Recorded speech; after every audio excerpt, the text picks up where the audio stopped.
Us on a lap to see what a great Grand Prix track it was. We start at Clearways, the bend that brings us onto the start and finish straight, with the pits on the right. Then we approach Paddock Hill Bend, one of the most daunting corners in racing.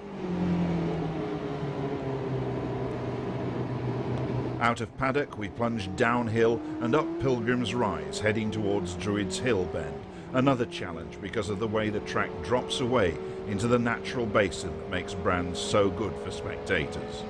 Along the short bottom straight, and then there's the fast climbing left-hander of South Bank Bend, which takes the cars off onto the long Grand Prix circuit.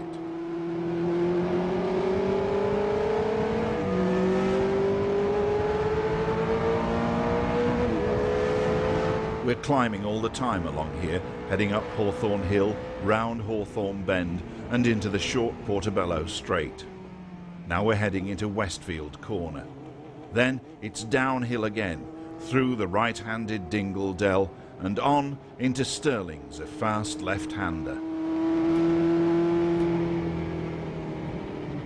Then there's another burst of speed along the straight that leads into Clearways and off onto another lap.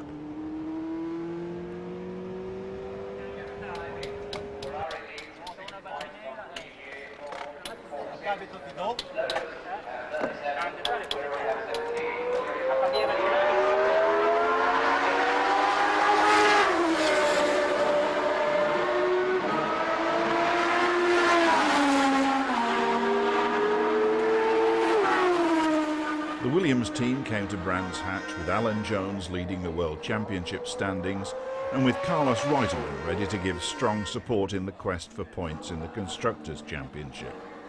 They were the team in the lead, but as practice progressed, it became clear that of all the teams here, the one that was really on form on this circuit was Ligier. The French team had been working hard to increase the downforce its cars produced, and there was no doubt that the combination of body shape and the sliding skirts at the outer edges of the body worked better for Ligier than for anyone else. All the teams were working with skirts which channeled the airflow under the car and allowed more control of the important aerodynamic effects created by the car's carefully shaped underside. But skirts were very much a reality this season, and teams had to learn to live with the problems they posed, such as an extra load on the brakes on this undulating circuit.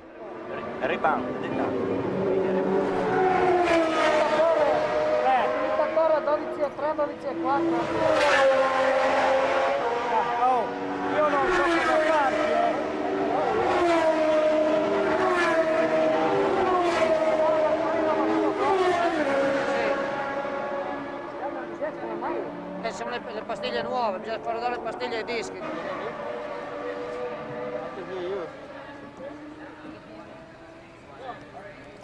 Yeah, no, I heard you for a moment. Don't put it in so far. For teams like Ferrari, whose wide flat 12 engine was difficult to build into a wing car design, banning skirts would be an advantage.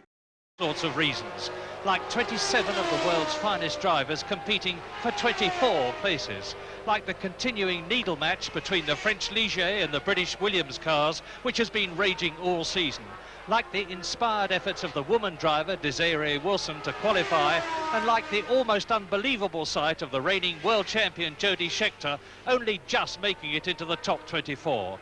An enormous crowd had a great day full of incident, which started when Didier Pironi here, the man who won in Belgium and who was fastest in practice on Friday, 7 seconds inside the lap record, hurt a thumb in the morning practice, and the big question was, would he be able to keep his pole position, because obviously everybody was going to be crowding him very hard indeed in the second vital time session of practice.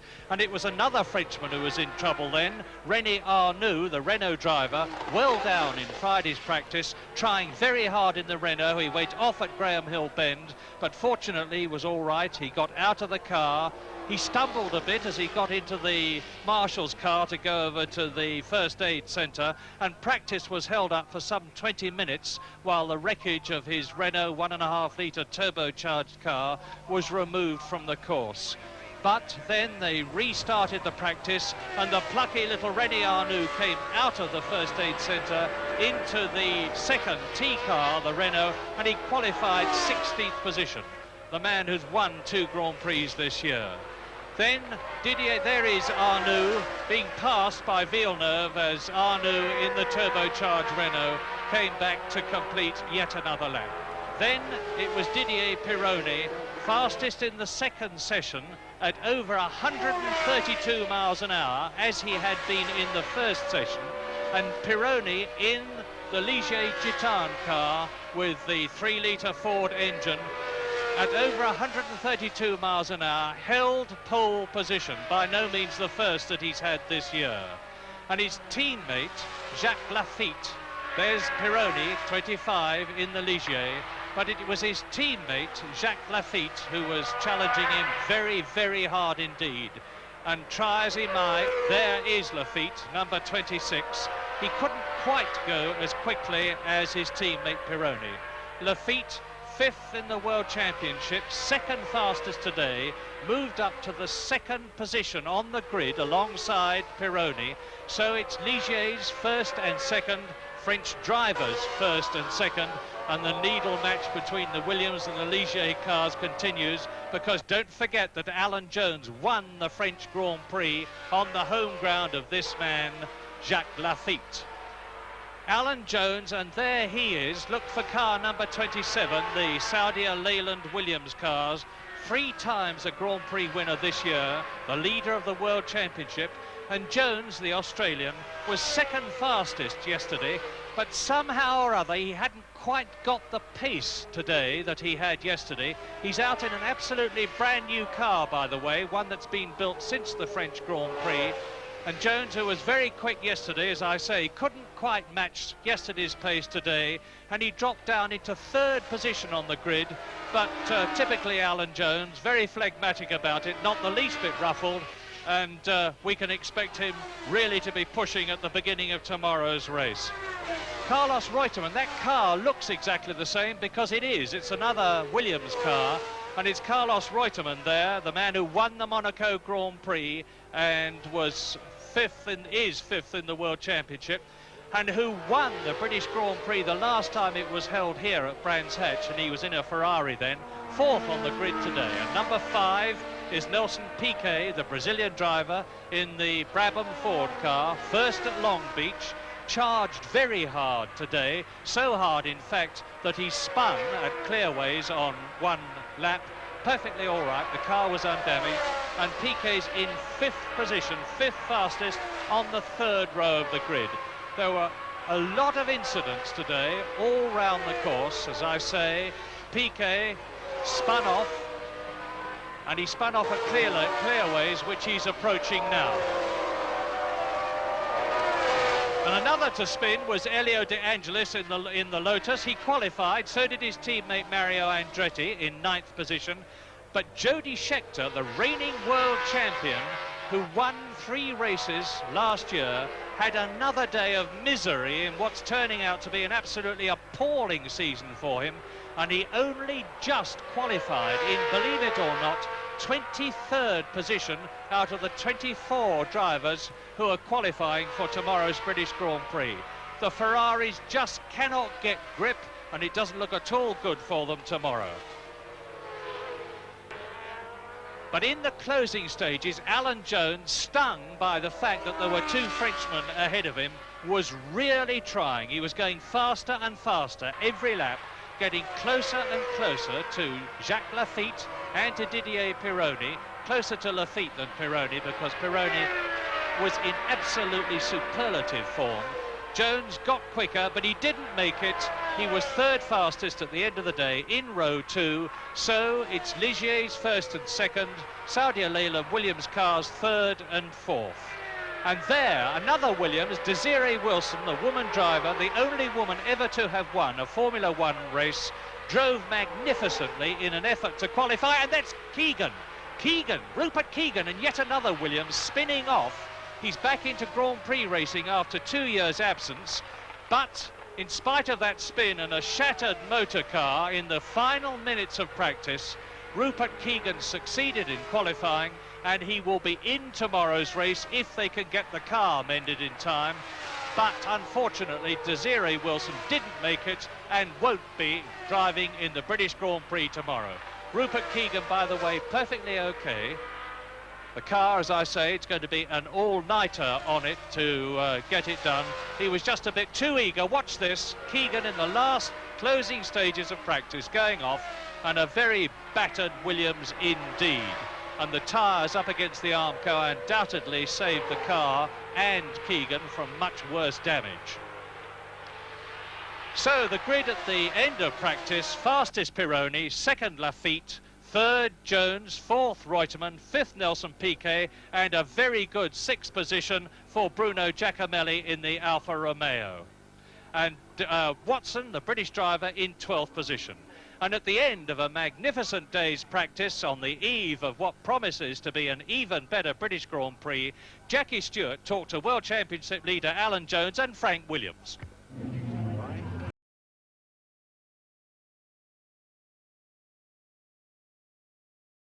Must be one of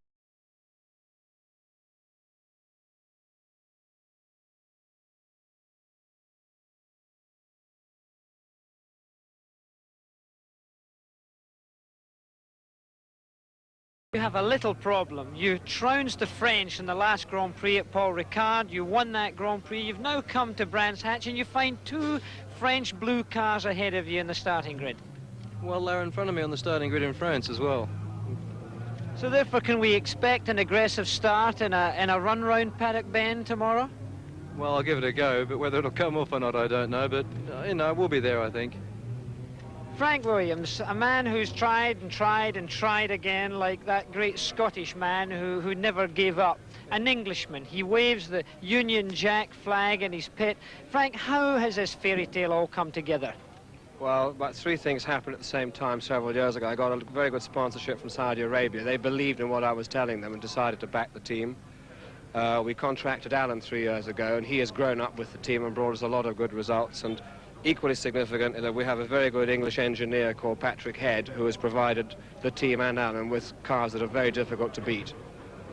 You've now got a very complete team because you've got Carlos Reutemann, who also has a winner, won the Monaco Grand Prix of this year. Is this the end goal for Frank Williams? Is this really what you're looking for, a double opportunity team? And what the team wants, what I want, is to win world championships, and you can do that better with two drivers than one. I say that because if one driver fails to finish in a race or has an accident in a race, the theoretical plan is, and this was proved at Monte Carlo, for instance, that the second driver is ready behind Alan to pick up the result. Alan, Bрэnds-Hэтch, what are the problems for you and the Saudi Williams? Well, I think, as you very well know, Jackie, it's a very difficult circuit to drive on. It's a very tiring circuit. Very undulating, very bumpy, and a lot of idiosyncrasies that can catch you out very easily if you're not giving 100% concentration all the time. Many of the idiosyncrasies that Alan Jones knows. Further up the pit lane here, a very disappointed man, a man who's walked back from Westfield, in fact. A big accident, Rupert. What exactly happened? Well, I was coming up to pass my teammates, which is Desiree Wilson, and on quite a busy part of the circuit, Westfields, and as I came up behind her on the outside of the circuit, I don't think she really saw me coming, and I thought at the time she did, and I think she was letting me go, but she obviously didn't see me, and I got onto the marbles and off I went. A big shunt. Yeah, it happened very, very quickly. I mean, it's fourth gear, it's, I think, about 130 miles an hour, so it's very quick. What about any chance of getting the car repaired for tomorrow's Grand Prix? Because you had put in a very good time. Yeah, I put in a 14.2, which I think put me about 15th. But as far as getting the car ready for tomorrow, I really don't know. It's up to the team. I just don't know how bad it is. Well, a very disappointed British driver in preparation for this year's Grand Prix. Well, let's hope he makes it. And what are the prospects for tomorrow's Grand Prix? The prospects are for a terrific race with the two Ligiers and the two Williams cars continuing, as I said, the needle match that they've been having all season. And hats off, incidentally, to Bruno Giacomelli, the young Italian driver who's got the Alfa Romeo up into 6th position. And we can expect Nelson Piquet to be challenging very hard indeed, with 4 makes in the first 6. So now every motorsport enthusiast will be keeping their fingers crossed for a dry race day tomorrow for Britain's most important race of the year, the British Grand Prix. How do you read the race? Well, I still think it's really Ligier versus Williams, Barry. I have a suspicion that both the Alfa and the Brabham were running, if not full fuel, though it's possibly even light tanks, which means the times don't read much. Form has been Williams and Ligier for the last 4 races. There's nothing to suggest that it won't be that. And the name of the winner? Oh, any one of the 4, quite honestly. The Ligier have had a slight advantage in performance throughout those 4 races. They've shown that here in practice. But it's not sufficient to be very telling, and one little bit of thing wrong with the car or a bit of a breakdown and they're right there. But I wouldn't care to pick any, it could be any one of those 4. Well, Jackie Stewart, you of course won 2 British Grand Prix and you were back in the Tyrrell on this circuit the other day. What was it like? Well, it was nice. It keeps the rust away from the bones, Barry. I've never won a British Grand Prix, oddly enough, in this circuit. It's always been at Silverstone because they swap year by year. The Tyrrell, the ground effect car around here, James, is incredibly fast. I mean, the corner speeds, although they're not any faster in the straight line, the corner speeds are absolutely incredible. It was a thrill. Well, Jackie, as you know, James still knows many of these drivers, so he can't give us a tip, but, you know, they're young men to you. Who are you going to tip for us? I think Didi Pironi. I think he or Alan Jones, but it's, as James says, it's going to be very close, and the weather's going to play a part. It may be rainy, so don't run away. Yeah. So a Scotsman giving a forecast, Didier Pironi, the Frenchman.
Bitte?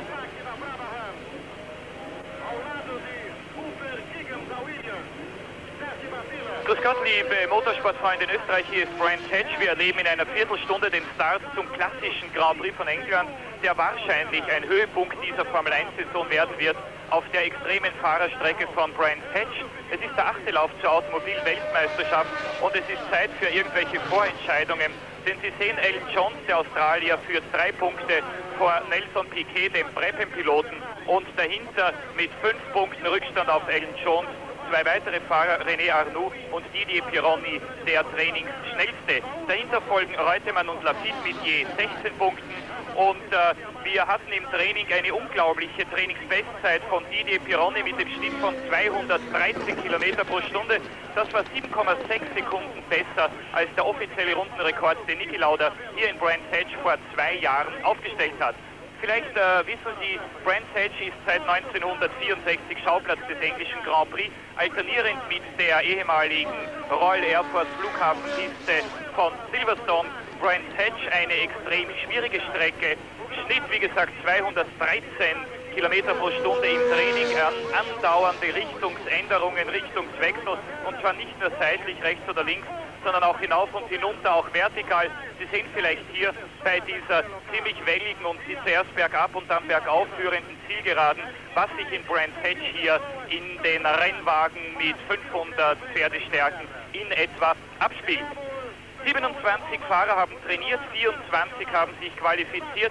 Nicht dabei sind leider der Holländer Jan Lammers mit dem Ensign, leider deshalb, weil sich dieses kleine englische Privatteam extrem abgemüht hat, in der Formel 1 nach vorne zu kommen und ja durch diesen schweren Unfall Kleriger Sonis vor 3 Monaten in Long Beach einen enormen Rückschlag erlitten hat. Nicht qualifiziert auch der zweite Mann im Fittipaldi-Team, der Finne Keke Rosberg, der in Deutschland lebt, und nicht qualifiziert leider auch die Südafrikanerin Desiree Wilson, eine 26-jährige Hausfrau, Privatfahrerin mit einem McDonnell Williams-Wagen. Sie hat hier in Bрэnds-Hэтch am Ostermontag ein Formel-1-Rennen gewonnen, immerhin gegen so starke Konkurrenz wie Giacomo Agostini, der in diesem Rennen nur Vierter war, der 15-fache ehemalige Motorradweltmeister. Aber hier hat es nicht geklappt. Desiree Wilson mit großen Problemen an ihrem Wagen, mit 3 Drehern und einem halben Unfall sozusagen, 27. und letzte. Sie hat es nicht geschafft, sich als erste Dame seit Lella Lombardi für einen Weltmeisterschafts-Grand Prix zu qualifizieren. Über 100.000 Zuschauer heute in Bрэnds-Hэтch. Sie sehen die dichten Tribünen in dieser herrlichen Naturarena. Man hat die Strecke, wie gesagt, 1964 geschaffen. Es hat schon eine Reihe von unvergesslichen Grand Prix-Schlachten hier gegeben. 1968 der erste große Sieg für den Schweizer Joe Siffert. 1970 Sieg für Jochen Rindt, nachdem Jack Brabham 2 Kurvenverschluss das Benzin ausgegangen ist. 1974 Führung von Niki Lauda, dann Reifenschaden. Sieg für Jody Scheckter, der erste in seiner Karriere. 1976 die Startkarambolage der beiden Ferrari-Fahrer Lauda Regazzoni. Abbruch, neuer Sieg für Hans. Disqualifikation, dann Sieg für Niki Lauda. Und 1978 führte Lauda zum 3. Mal hintereinander hier in Bрэnds-Hэтch in einem Grand Prix, wurde dann aber beim Überrunden des Italieners Bruno Giacomelli etwas abgedrängt, von der Ideallinie abgedrängt, und Carlos Reutemann, damals auf Ferrari, hat dieses Rennen gewonnen. Sie hatten hier noch einmal eingeblendet Alan Jones in Führung. Und das ist Niki Lauda, der heute nach Bränds-Hэтch gekommen ist, zum ersten Mal wieder seit 10 Monaten seit seinem Rücktritt in Montreal ist Niki Lauda wieder da. I think it's a bloody good grid, especially the times they've driven in practice, so it's going to be a very good race, I think. Lauda erwartet ein sehr, sehr gutes Rennen. Er sagt, die Trainingszeiten waren ja sensationell. Niki, du hast 3 Mal hier geführt. Wer wird heute gewinnen? I think the Ligiers are really looking good because they're both on the front row of the grid and it's very hard to overtake here as long as they can run properly. Die sind die Favoriten, weil sie sind beide in der ersten Reihe und es ist sehr, sehr schwierig hier zu überholen. Wenn die Ligiers zusammenbleiben können und nicht zusammenbrechen, dann wird einer der Ligiers gewinnen, also Pironi oder Lafitte. Changed a lot since I'm retired because the past Dass they ich were always aufgehört habe, sagt Niki. Früher gab es immer einen Fahrer oder eine Automarke, die dominiert hat. Heuer ist alles ausgeglichen. Jedes Rennen wurde von einem anderen gewonnen. Niki, würdest du gern wieder drin sitzen?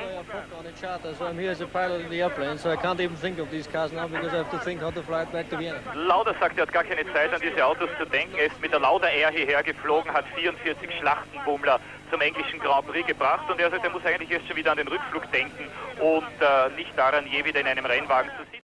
More competitors who will be taking part in this event. And as you can see, down in the bottom left-hand corner, the pole position man, Didier Pironi, who has gone round 11 miles an hour faster than the lap record at 132.5 miles an hour. James, what about Didier Pironi? Well, he's had a fantastic season, really, Murray. He came into the Ligier team with Lafitte as the #1 in the team, and he has, by and large, established himself as going quicker. He's qualified quicker than Lafitte the last few races. He won in Belgium and he led at Monte Carlo until a mistake. He made a mistake there, which I'm sure he'll learn from in difficult conditions. And he's really a coming man. Second fastest, 0.4 of a second slower than Didier Pironi, his teammate Jacques Lafitte in the Ligier. Well, for Jacques Lafitte, as I've just said, it's a difficult period. It always is when your teammate comes in as a #2 and starts going a bit quicker than you. But Scheckter showed what could be done in that situation last year by using experience and skill. And Jacques has plenty of experience. He's got terrific guts and determination. And he'll fight right to the end of the race. And he's well placed for the race today. I would think he's at least equal favourite with Pironi for the race. And in third fastest position, 0.2 of a second slower than Jacques Lafitte, is the man who is leading the World Championship, who has won 3 Grand Prix this year, although, let it be said immediately, only 2 of them are official victories, and it's Alan Jones in the Saudi Leyland Williams. Well, the Saudi Leyland Williams is not quite as quick as the Ligiers this year, but Alan, for my money, is far and away the best thinking brain in Grand Prix racing, probably the most mistake-free driver, and therefore probably can get the best out of any situation. He's got a slight car disadvantage, but his experience and skills, I suppose, if you like, are reflected in the score in the World Championship. He's leading and he's won more races this year. 1/50th of a second slower than Alan Jones in 4th fastest position is the man who won the Monaco Grand Prix, who is Alan Jones's teammate, the man who won the British Grand Prix the last time it was held here at Bрэnds-Hэтch, then in a Ferrari, Carlos Reutemann from the Argentine. Well, Reutemann, of course, is enigmatic, always has been. He can be brilliant at times. He's undoubtedly, he's been at the top of the profession for about 8 years now, at least 8 or 9 years. He's moody when things are going right for him. He's brilliant. When things aren't going right, he seems to not be able to make the best of the bad situation in the way that a real world-class driver does. But he's capable of doing anything on the day, and he is one of the 4 favourites for the race today. And 1/100th of a second slower than Carlos Reutemann, the man who took over the lead position in the Brabham team from Niki Lauda that you've just heard from, the man who won at Long Beach this year in the Brabham Ford, the brilliant Brazilian driver Nelson Piquet. Well, we come back to my theory of brain power. I always think that thinking plays a bigger part than anything in winning Grand Prix races and winning championships. Nelson Piquet is new to the game. He's shown a fantastic head for the sport. Oh, there he is. Yes. I hope she's watching. She must be a long way away. Well, there we are. BBC serving Brazil. Well, Nelson Piquet has broken the smooth flow of things, I must say, but in 6th position, and a totally unexpected 6th position, is the young Italian who not so very long ago was Formula 2 champion of Europe, in fact in 1978, has only recently started driving in Formula 1 and is now with the Marlboro Alfa Romeo Auto Delta team, Bruno Giacomelli. Well, Giacomelli, of course, what immediately springs to mind about him is his performance here in '78. The last time we had a British Grand Prix, he managed to make a total confusion as he was being lapped by the leaders, which at the time was Niki Lauda, followed by Reutemann. Very near the end of the race, he completely screwed Lauda up and gave Reutemann the race, which was a very nice present. He then made a bit of a nonsense of himself in Long Beach at the race, but hopefully he's learned from those mistakes. He's certainly quick, and the car is good, so we may well see a good result for him today. Well, in what is obviously a very relaxed grid of drivers, the 7th fastest is one of the new men that you heard Barry Gill and Niki Lauda talking about. In fact, last year he was Formula 3 champion of Europe, got promoted to Formula 1 this year, has made a brilliant reputation for himself already by getting points in both the first 2 races he drove in the Marlboro McLaren from France, Alain Prost. Well, he hasn't, of course, enjoyed a very competitive car for much of the season, although Marlboro McLaren have indeed improved their car a great deal in the last couple of races. But what's really underlined Prost's talent is the fact that he's walked straight into the McLaren team and been consistently quicker than his very experienced team leader and teammate John Watson. And I think he's a second quicker than Watson in qualifying today, and that just about sums up Prost's ability. And in 8th position, just about half a second slower than Prost, is the man who broke both his legs. Incidentally, there is the start grid. You can see that Pironi and Lafitte are in the front row, Jones and Reutemann in the second row. But these rows, by the way, are not absolutely line abreast, as is indicated there. They are staggered for safety reasons. In the 3rd row, Piquet and Bruno Giacomelli, the man that we have just been talking about. Then Alain Prost and Patrick Depailler in the 2nd of the 2 Alfa Romeo cars. Mario Andretti, who was world champion in 1978, had a terrible 1979 and a terrible 1980 so far. Then Daly, who is one of the 2 Tyrrell drivers, the Irishman Derek Daly. And in 12th position, next to the 11th place man, who is Jarrier, is John Watson, who we have seen taking us round Bрэnds-Hэтch. In the 9th row, look down for number 50, that's Rupert Keegan, back into Grand-Prix after 2 years' absence, driving one of last year's Williams cars, which has been rebuilt overnight after a big crash yesterday in practice. Desiree Wilson, the woman driver, strove valiantly to get into the race, but failed to do so. And so now, with the warm-up lap about to commence, Jackie Stewart. Well, at this time, of course, the drivers are getting themselves in shape, mentally in shape more than anything else, because the start of a race, from my point of view, was certainly the most important, to be very cool. Piquet showing himself very relaxed with his little message to his mother. I always felt that I shouldn't allow any emotions to come into my life at that time at all, and that's what I would think a lot of those drivers are trying to do now as they go down that hill there. This is, of course, only the warm-up lap. They're going up the hill now to Druids, the slowest corner on the racetrack. That'll be a second gear corner. Many of the drivers going through that and going down to this Graham Hill corner now. Some of the drivers, incidentally, go from second straight to 4th gear to go around that left-hand bend there and then go behind the pits around a very fast part in 4th gear as they're coming along there. These cars weaving there are warming up their tyre temperatures. That car there of Jarrier. And then they go to a difficult corner. It's a long left-hand bend that's taken in 3rd gear, then down the straight, and again that weaving takes place to warm up the tyres, to get them working temperatures. Then they're going through this Hawthorns corner here, very difficult. Some of the cars, even Pyrenees going through there in 5th gear. It's an amazing thought. I used to, at the very beginning of my career, went through there in 3rd gear. That shows you the increase in speeds. Difficult corner now, right-hander. This is Westfields, where we have a wonderful camera position, one of the most impressive camera positions for me. Then you go down this hill, and this is a difficult little hill here, not an easy one at all. You go through this right-hander, then through the left-hander of Stirling's. This is named after Stirling Moss, and then heading towards clear ways towards the end of this warm-up lap. So the competitors coming in, and you can see them weaving from side to side. That is Pironi in front and Jacques Laffite behind him, then Jones and Reutemann. And the reason they're doing that bobbing and weaving is to put the maximum stress on the tyres and to get them warm. By the way, the Ferrari and Renault cars in practicing have had very considerable tyre trouble, as a result of which, although they are running on the smooth-treaded slick tyres, they have had grooves cut into them in order to try and cool them down a bit. But they reckon that that is going to speed up the lap times, and the question is, will they last the race? So, coming up now to the start line, in pole position in the white helmet and in the blue and white Ligier car, Didier Pironi, fastest in practice. Just behind him, Jacques Laffite, 24 competitors, 76 laps, 199 miles.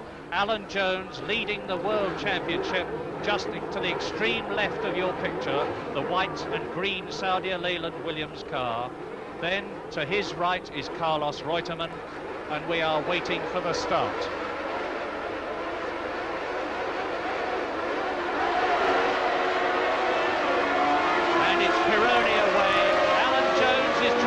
Through on the inside of Laffite, and they bump wheels, but Alan Jones eases off. Laffite holds the second position. Jones is in 3rd as they go up to Druids. Carlos Reutemann in 4th place. Everybody has got away cleanly. A surge of cars, and Pironi has already got about 10 car lengths, and Alan Jones is trying again as they go into Surtees to take Jacques Laffite, and failing in the process. Now down to Pilgrim's Drop as we go round Surtees with the midfield men. Pilgrim's Drop and up to Hawthorns. Pironi is leading, then Laffite, then Alan Jones in 3rd place, and Nelson Piquet in the Brabham in 4th position, and Jones challenging again. He's pushing Laffite all the time round the circuit. Yes, Alan Jones is really in a big hurry. Here he is again trying to get past Laffite. He doesn't want Pironi to get away. You saw he was really trying to pour through on the inside of the first corner. He's trying at every corner, and that's well worth watching. Down into clearways. There's Lafitte in second position, Jones behind him. Then Nelson Piquet, and over the line, completing lap 1, goes Pironi. Well, I think Alan Jones, you're going to see putting a lot of pressure on that man you're looking at right now, Jacques Lafitte. I think that Alan Jones, in fact, is faster than Lafitte, although Lafitte now has got himself a little bit of an advantage. He's not using all of the road going into Druids there because he knew Alan Jones would try and get up in the inside. In the meantime, Alan Jones has lost a little bit of time because you see Nelson Piquet, the third car in your picture going through there, has closed up on Alan Jones. I think you're going to see Alan Jones regrouping his energies again and making another attempt at Jacques Lafitte. In 6th and 7th positions, the two Alfa Romeos and Didier Pironi on the second lap already has a lead of just over 2 seconds, a considerable gap at this stage of the race. They're the second, Lafitte. Third, Jones. Fourth, Piquet. Then Reutemann. Then in 6th position, Depailler and Giacomelli. Very impressive that you've got Didier Pironi pulling away such a big advantage from Jacques Lafitte, his own teammate, then Alan Jones, and then the car of Nelson Piquet. A question of a cool driver with a cool head being able to take advantage of his car, which is obviously a little bit faster than the opposition. And look at the lead that he has coming through this pit lane. That's the second car you're looking at, Jacques Lafitte. Then Alan Jones, that blue, white and green car there, and then the car of Nelson Piquet. Quite an advantage they've opened up. Pironi, one of the new generation of drivers, and look at the lead that he has got now, because as he goes on his way towards Surtees, he is 2.5 seconds ahead of this battle for third position, and it's still in second place as they go round Surtees and away from us. There's Pironi, there is Lafitte underneath the bridge. Lafitte pulling away a bit from Alan Jones, who has got Nelson Piquet in the Brabham Ford right behind him. Now they are up to Dingledale corner. The battle in the race at the moment is for third position. Well, my early reading of the situation is that Pironi, obviously, as Jackie says, got off to a storming start, took advantage of the fact that Lafitte was busy fending off Jones's attack. But now already it looks as if Alan Jones is not really in a position to attack Lafitte. They've had a bit of trouble in recent races. You see how he had to throw the car into the corner there to try and get the back going. In recent races, the Williams have had a bit of trouble with their car understeering in the early part of the race. That means that the front tyres aren't gripping enough, and they're slow getting into corners. Yes, Jones is definitely understeering, and he's struggling with Lafitte, and that's shown by the fact that Piquet is now pressing Jones. And of course, it's a vicious circle. If his front tyres start sliding too much, that makes them get too hot, and they slide even more. And I suspect that we're going to see possible tyre troubles for Jones very early on. And here goes Piquet having a go already. So this is one of the main challenges of the race, already in some sort of handling trouble. Round Surtees goes Nelson Piquet challenging Alan Jones for third position. Didier Pironi, the leader. There goes Jones. Behind him, Nelson Piquet, and Piquet closing right up and then having to drop back a bit, but it's Pironi now leading by about 3 seconds, the man who won the Belgian Grand Prix, the man who led the Monaco Grand Prix until he went out of it, the man who led in Spain until he had to retire. So you would think that Pironi is justified in having the lead in this race, and he certainly has got it. Out of clearways now, and he's coming through to complete lap 4 out of 76, and the gap as they go across the line is that Pironi is now nearly 3 seconds ahead of Jacques Lafitte. Jones and Piquet going round paddock, up Hailwood Hill. There is Lafitte. Pironi well away now, and what, James, would you be doing about the situation if you were in Pironi's position? Feeling extremely well at the moment, I would think, Murray. What Pironi is now trying to do is he will be busily trying to settle himself into a good, quick rhythm. He won't be in any way taking it easy as yet. He'll be trying, but of course he will, have the luxury of being able to concentrate very hard on not making a mistake. He wants to establish a rhythm that takes him away from the field a little bit, nice and steady, doesn't want to put in too much effort. He is basically trying to control the race now. As we look at Nelson Piquet still chasing Alan Jones for third place, and Jacques Lafitte there in second position. There is the gap between Jacques Lafitte and Pironi, and then Jones in third position. Jones round the left-hander at Stirling's, down to Clearways, and underneath the bridge, there is the Saudia Leyland Williams of the 3 times Grand Prix winner of 1980. And as Pironi completes another lap, the positions are Pironi in the lead, Jacques Lafitte about 3 seconds behind in second place. In third position, Alan Jones. Fourth is Nelson Piquet. In fifth position, Carlos Reutemann, followed in sixth position by Patrick Depailler in the Alfa Romeo, Bruno Giacomelli in seventh place, and in eighth position, Derek Daly. Alan Jones in 2 Surtees. Piquet seemingly not being able to close the gap any further. He's been in that sort of situation for some time now. We are on lap 6 out of 76. Still a very long way to go. And Piquet seems to close up on the Williams of Alan Jones at this point. But Carlos Reutemann in the other Williams car is dropping back now. And this is the main race in the first 6 places. There is Lafitte. Lafitte, Jones third, Piquet fourth. Then there is a clear track behind them. You can see the gap between Alan Jones and Jacques Lafitte as they go into Clearways, and they're coming through now to complete the 6th lap. Over the line goes Pironi.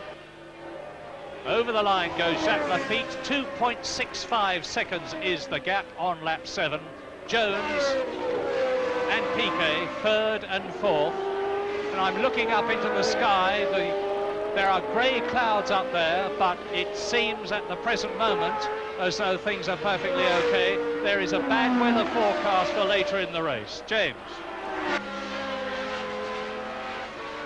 Yes, Piquet, of course, now is pressuring Jones. He's quite close behind, but it's the old problem that we've talked about before, in that his aerodynamics are affected by being behind, by the turbulence of the car in front. That's Jones's car. And Bрэnds-Hэтch is a particularly difficult circuit to pass on. There isn't enough straight, it's too busy. And Piquet, believe me, but if he's able to keep that close behind Jones, if he can get past him, he'll go away from him quite quickly. Jones is undoubtedly in trouble. It looks like understeer to me, and I would suspect his teammates in the same sort of trouble, because Reutemann is also falling away, and at the moment not confirming his practice form, as Jones is also not managing to do. You can see, if you watch carefully and as now, Alan Jones goes into Clearways, there is Frank Williams himself, the man who has been responsible for building up this superb Saudia Leyland Williams team, which Alan Jones and Carlos Reutemann drive for, and whose drivers have won 4 races this year, and that is Jean-Pierre Jabouille, undoubtedly the most unlucky man in Grand Prix racing. He is out at exactly the same point where Mario Andretti went out in 1978, and Jean-Pierre Jabouille, who has yet to finish a Grand Prix in 1980, is out of the race again. As the leader goes past, Pironi goes past, there's Lafitte, and these superb handling Ligier cars are extending the gap between themselves and the battle for third position between Alan Jones, number 27, leading there, and Nelson Piquet behind him in 5th position. One of the problems of modern Grand Prix racing, Murray, is that we simply cannot get room to overtake, and this, you see, is the classic case right now. Nelson Piquet, I'm sure, is faster on the racetrack than the car of Alan Jones, but he simply cannot find a place to overtake. The ground effect has amounted to almost obliterating the long braking distances and the approach to corners that I think James and I both experienced, and these cars are gripping the road so well that you can go deep into a corner, therefore leaving very little opportunity to overtake a car. Now look, there you see him attempting to do that right there, and that's a corner, the slowest corner on the racetrack, being Druids in 2nd gear. They now go down to a very fast part of the racetrack, and it's really difficult to get past. Really, you're talking maybe only about one place on the racetrack, and if the driver is paying attention in his mirror, he'll block you from doing that. So, in the lead, Didier Pironi, an astonishingly cool driver. James, at this Bрэnds-Hэтch circuit, where are the passing places? well, that does depend to a certain extent on the relative performance of your own car and the guy that you're trying to pass. But the most obvious place, the place where I always liked to pass if I could, was at Druids Corner, going to Druids. And but quite frankly, to overtake here is a really major operation. I remember 76 when I was trying to pass Lauder. It took me half the race to do it, and I was being well held up for a lot of that time. And it's a question of planning. You have to plan a whole lap. I spent several laps practicing my plan from a little bit of a distance, and at this point in the track, now I would want to be really close behind Jones, much closer than Piquet is now, and get out of this corner, paddock bend really quick, and do him up the hill. That's the only, for me, that's the only easy passing place at Brands-Hatch. And to do that, you've got to fool the guy into leaving you a gap. You've got to move around in his mirrors as well.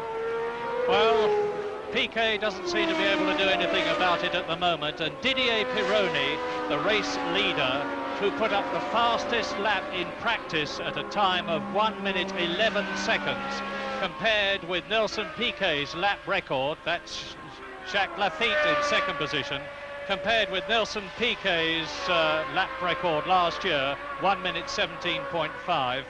Now, so Pironi in the lead here has just gone round unofficially in 1 minute 14.6 seconds, a speed of 126.1 miles an hour, and that is most certainly a new lap record, some 3 seconds faster than last year's lap record put up by Piquet. So that will give you some indication of how very, very quickly the cars, the ground effects cars with their skirts, are going this year. Now, Pironi is 2.5 seconds ahead of Lafitte. He is 8 seconds ahead of Alan Jones, and you know the gap between Alan Jones, who is in third position, and Nelson Piquet.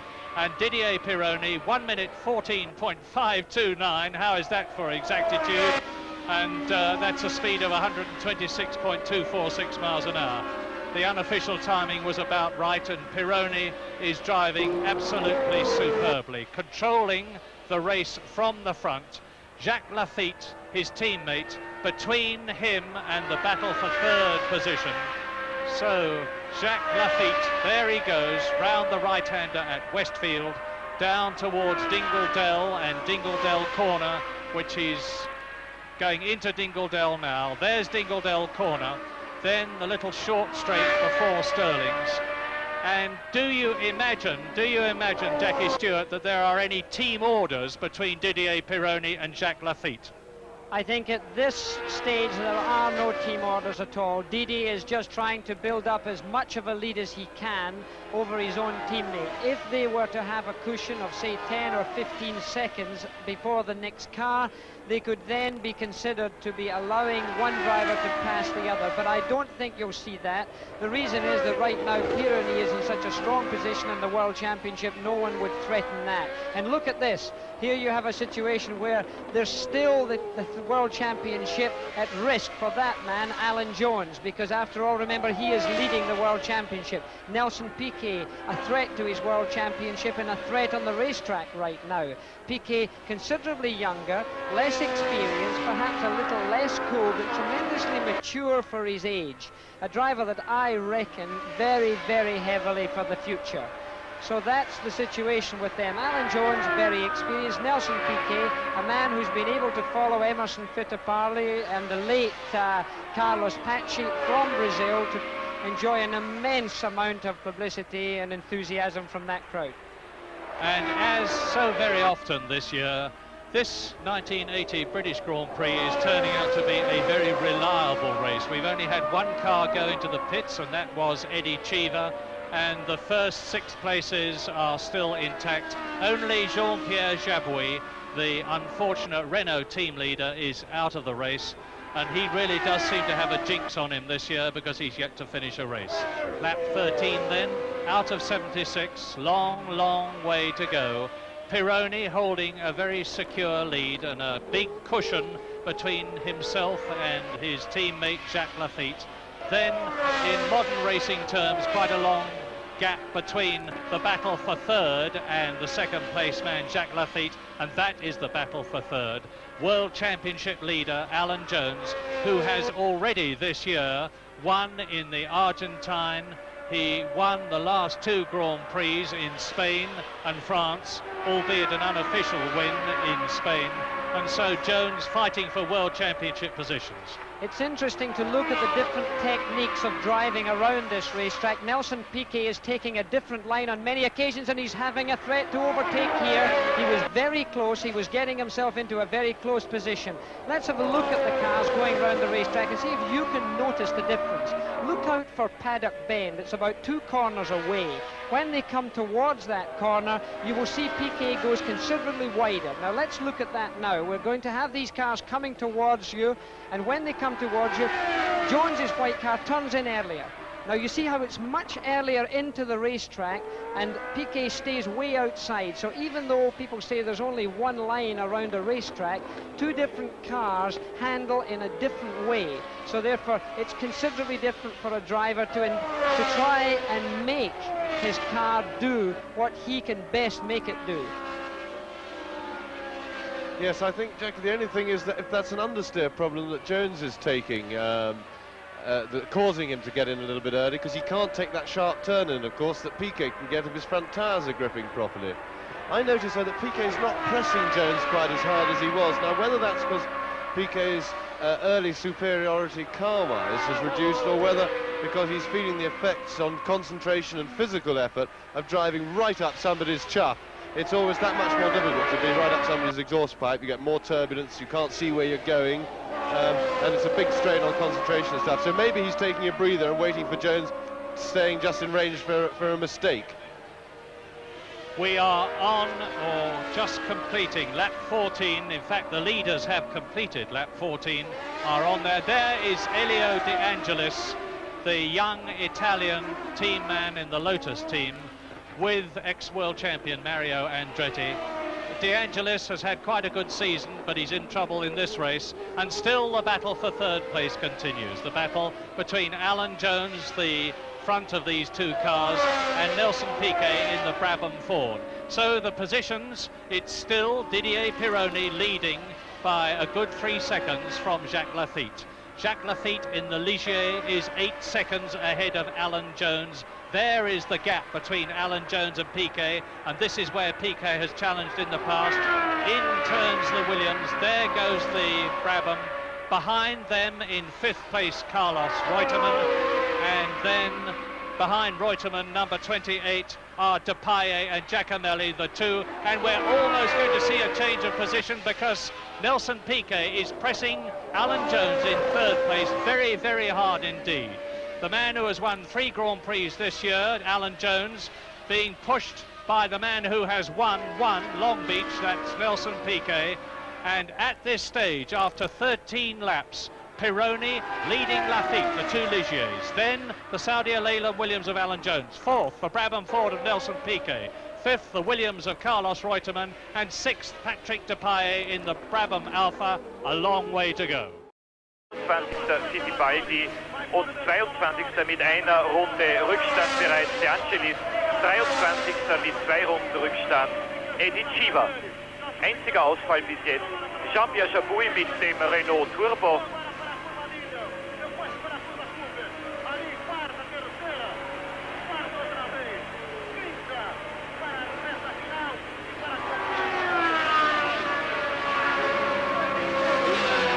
Dritter Boxenstopp, und zwar jetzt bei McLaren. Reifenwechsel bei Alain Prost. Prost, der so hervorragend diese Saison begonnen hat, der in seinen beiden ersten Grand Prix-Rennen in Südamerika bereits Punkte gemacht hat, und zwar einen 5. und einen 6. Platz. Ein sehr schneller Reifenwechsel bei McLaren.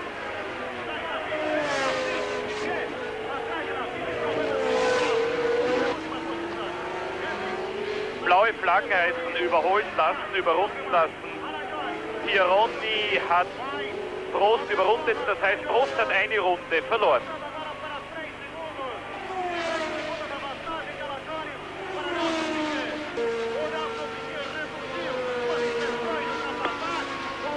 Jochen Maas mit dem Aeros ist jetzt an Prost vorbeigegangen.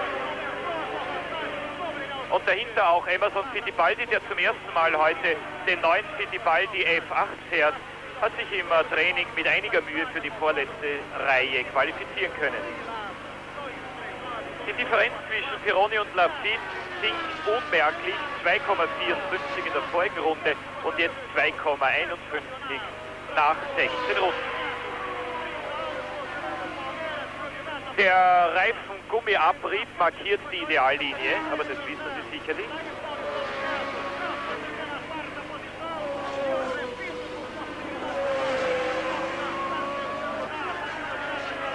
Hier sehen Sie auch, dass der Abstand zwischen Jones und Piquet wieder größer geworden ist.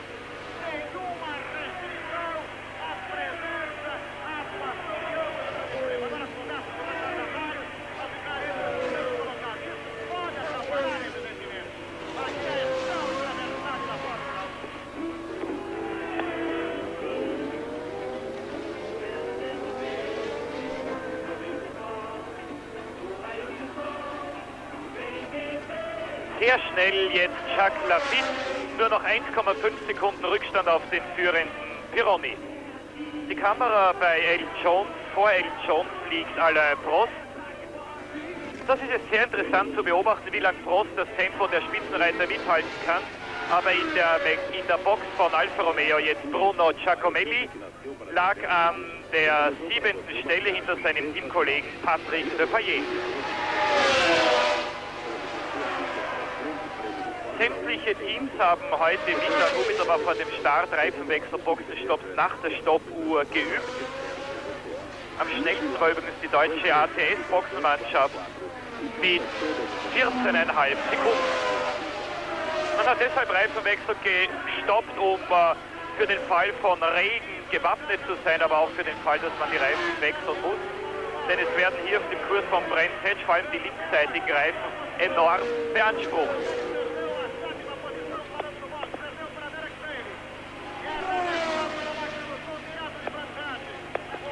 Im Bild hatten Sie kurz den zweiten Boxenstopp von Elio De Angelis.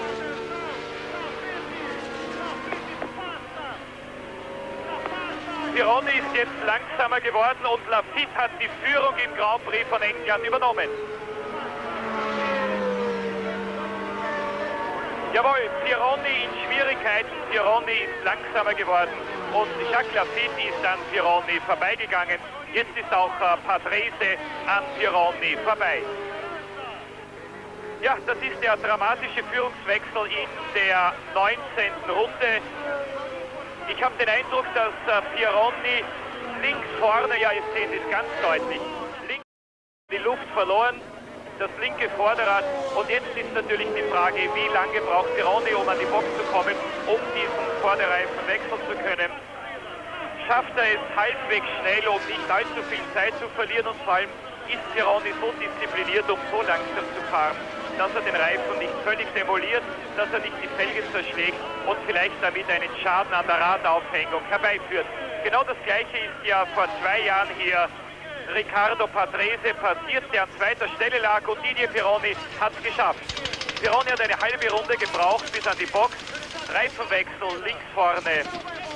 Ein Reifenschaden hat also Pironi die Führung im Grand-Prix von England in der 19. Runde gekostet.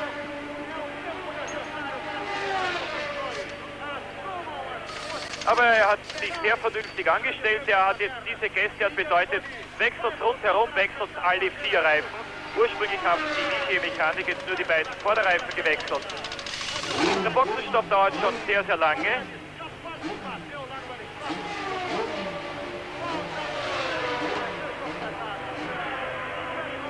Ausgeschieden jetzt Eddie Cheever nach seinem Boxenhalt mit dem Ersatzwagen von Osella.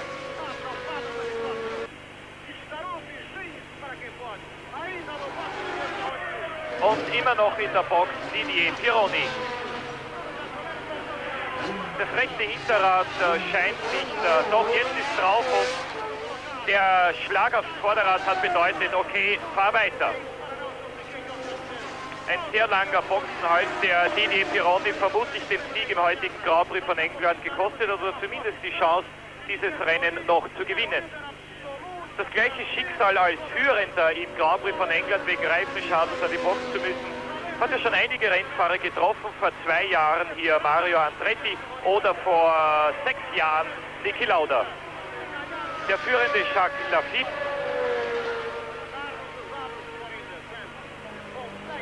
Das waren ziemlich dramatische Momente, als Lafitte relativ schnell seinen Vorsprung oder seinen Rückstand gegenüber Pironi wettgemacht hat. Dann der Boxenhals von Pironi und die Führung jetzt von Lafitte. Notieren wir den Führungswechsel in der 19. von 76 Runden.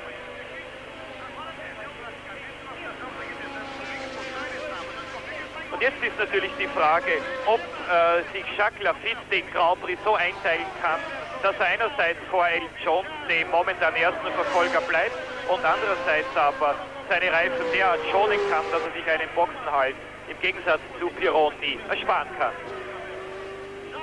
Lafitte in der Truithaarnadel, Boxenstopp bei Ferrari, Gilles Villeneuve. Im Gegensatz zu Jody Scheckter hat Villeneuve in den letzten Rennen immer wieder gekämpft. Es hat große Preise gegeben, in denen Jody Scheckter einfach aufgegeben und das Handtuch geworfen hat. Er hat gesagt, die Autos sind unfahrbar, ich bleibe nicht draußen. Es hat keinen Sinn, zum Beispiel in Monte Carlo. Aber Gilles Villeneuve hat nach Schwierigkeiten, nach Reifenwechsel, nach Boxenhalten immer wieder weitergekämpft und vermutlich auch heute.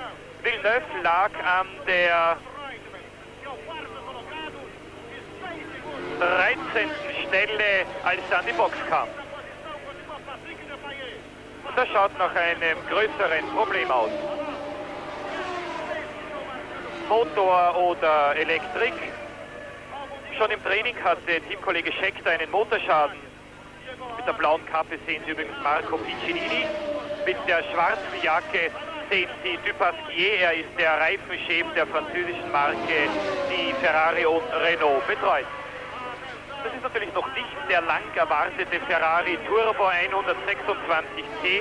Dieser Wagen wird möglicherweise in Seltenweg debütiert, spätestens aber beim Grand Prix von Italien in Imola Mitte September.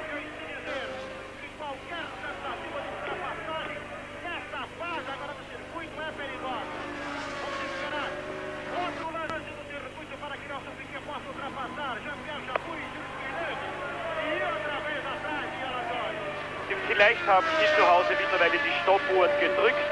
Vorsprung von Lafitte auf Elton Jones, 8,44 Sekunden. Dann mit etwas Abstand Nelson Piquet Dritter, mit weiteren 17 Sekunden Rückstand Carlos Reutemann Vierter.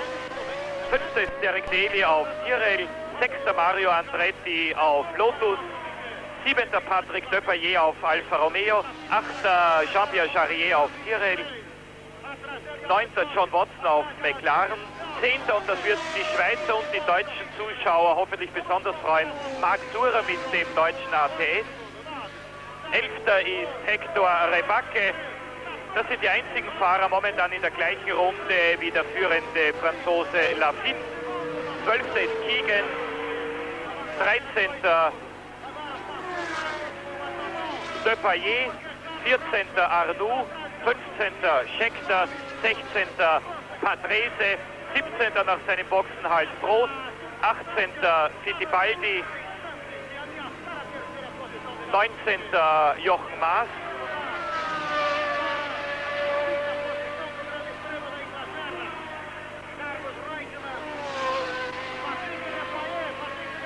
und wie gesagt nur noch 11 Fahrer in der gleichen Runde, in der 23. Runde von insgesamt 76, also knapp nach einem Drittel der Distanz im Grand Prix von England.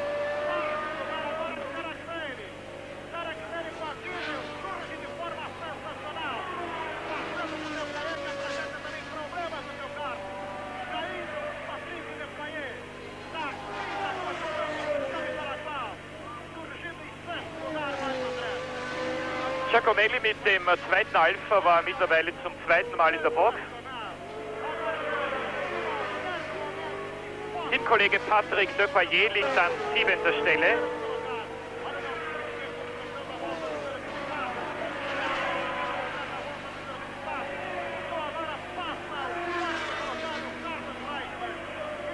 Die Alfa Romeo Rennwagen wurden für Bрэnds-Hэтч einigermaßen umgestaltet. Neue Aerodynamik, neue Radaufhängung. Und der führende Franzose Jacques Lafitte. Er war ja der große Pechvogel des französischen Grand Prix. Und hier haben Sie noch einmal die Alpha-Box und noch einmal Bruno Giacomelli. Links im Bild Ingenieur Manfredini, einer der vielen Leute, die ja früher mit Niki Lauda im Team von Brabham Alpha gewesen sind. Unter ihnen auch der Mechaniker Ermanno Cuoghi, der ja mit Niki Lauda damals von Ferrari zu Brabham Alpha übergewechselt ist. Aufgrund einer Wette hat sich Cuoghi den Kopf kahl rasieren lassen. Also wenn Sie ihn irgendwann einmal ins Bild bekommen, dann wissen Sie, wer das ist. Ermanno Cuoghi, der Weltmeister der Rennmechaniker, wie man ihn immer wieder genannt hat.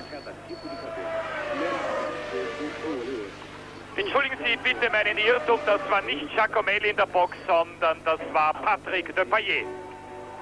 Bitte um Entschuldigung, aber die beiden Autos schauen ganz genau gleich aus. Und es war mir von hier aus der Entfernung unmöglich zu erkennen, welcher Helm das ist. Und nachdem Giacomelli vorher schon in der Box war und ziemlich lange gebraucht hat, habe ich angenommen, es handelt sich um den zweiten Boxenstopp von Giacomelli. Es war Patrick Depailler, der seinen 7. Platz in der Box verloren hat. Ich bitte Sie noch einmal um Entschuldigung. Die ersten 6 jedenfalls unverändert. Erster Lafitte, zweiter Jones, dritter Piquet, vierter Reutemann, fünfter Daly, sechster Andretti. Das sind die Fahrer in den Punkterängen. Siebenter Charrier, achter Watson, neunter Surer, der durch den Boxenhalt von Depailler um einen weiteren Platz aufgerückt ist. Der letzte, der noch mit Lafitte in der gleichen Runde ist. Zehnter überrundet Rebacke, 11. Keegan, 12. Arnoux, 13. Scheckter, 14. Patrese, 15. Prost, 16. Fittipaldi.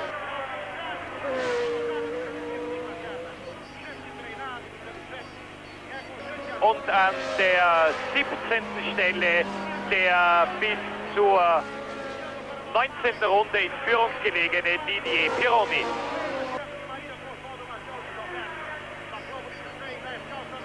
Im Bild haben Sie den ATS, der von Marc Surer gefahren wird. Hinter ihm Lafitte. Surer wird Lafitte nicht mehr lange am Überrunden hindern können. Aber der Formel-2-Europameister aus der Schweiz ist ja ein sehr kühl überlegender, ein sehr kalkulierender Fahrer, der nicht unbedingt jedes Risiko eingeht. Ich könnte mir vorstellen, dass Surer jetzt sehr bald den führenden Lafitte vorbeiwinken wird.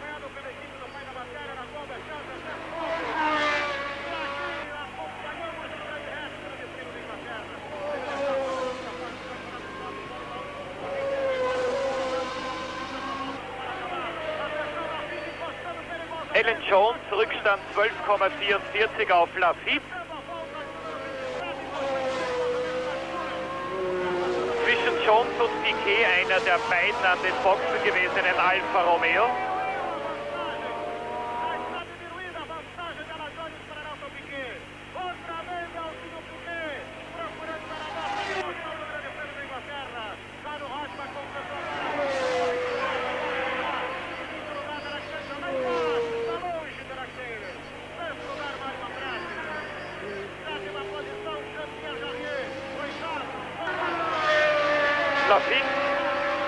Und an Surer bereits vorbei.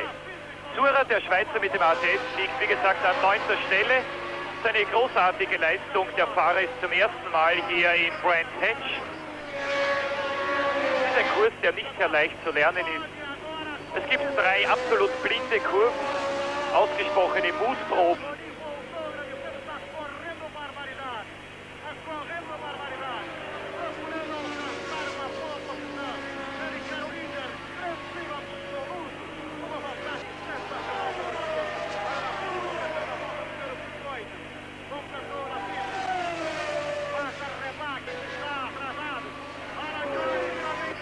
Am Beispiel von Ligier, also am Beispiel des führenden Lafitte und des an den Boxen gewesenen Didier Pironi, der Reifenschaden hatte, sieht man wieder einmal, dass sehr viel Gerede über Stallorder vor einem Rennen überflüssig ist. Das Problem hat sich zumindest im Augenblick eigentlich von selbst gelöst. Lafitte in Führung.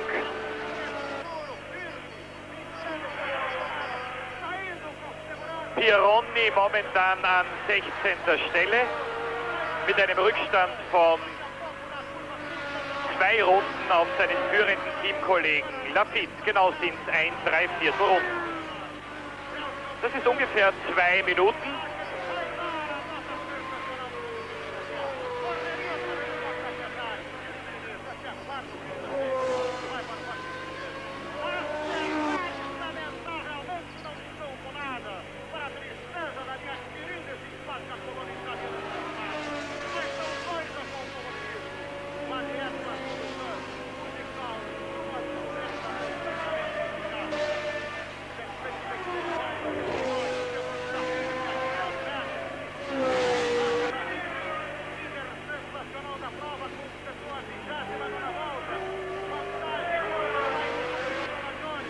Es schaut so aus, als würde der linke Hinterreifen von Jacques Laffite etwas Luft verlieren. Sie sehen, dass der Wagen immer unruhiger auf der Straße liegt.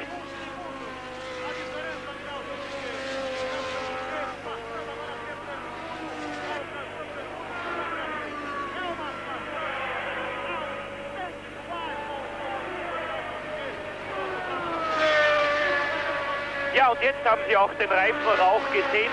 Jacques Laffite hat einen Reifenschaden links hinten, aber das ist nicht ganz so dramatisch wie vor ungefähr 20 Minuten bei seinem Teamkollegen Didier Pironi. Aber keine Frage, dass auch Laffite zum Reifenwechsel an die Box muss. Und Sie sehen ganz deutlich, dass vor allem in den Rechtskurven der Ligier immer schlechter auf der Straße liegt, immer unruhiger. Warum ist eigentlich ganz klar, in Rechtskurven liegt die Hauptlast des Wagens auf den linksseitigen Reifen. Laffite immer noch nicht an die Box gefahren, aber jetzt hat er seinen Mechaniker bedeutet, ich komme in der nächsten Runde zum Reifenwechsel herein. Hoffentlich ist das nicht eine Runde zu spät, aber auf alle Fälle haben jetzt die Ligier-Mechaniker Zeit, sich eine knappe Minute lang auf den Boxenstopp von Laffite vorzubereiten. Und dann ist die Frage, wie lange dieser Boxenstopp dauern wird, ob Laffite damit seine Führung gegenüber Alan Jones behalten kann. Ich fürchte, es wird zu wenig sein.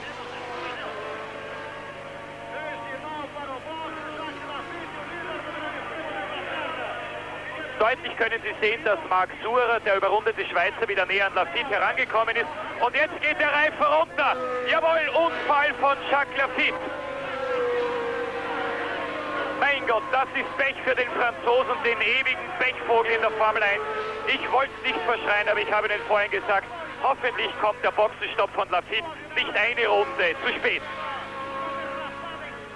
Laffite hat gewusst, dass der Reifen runtergeht. Er hat gewusst, dass sich ein Reifenschaden ankündigt. Er hat seiner Box bedeutet, ich komme herein zum Reifenwechsel. Aber warum ist Laffite nicht eine Runde früher hereingekommen?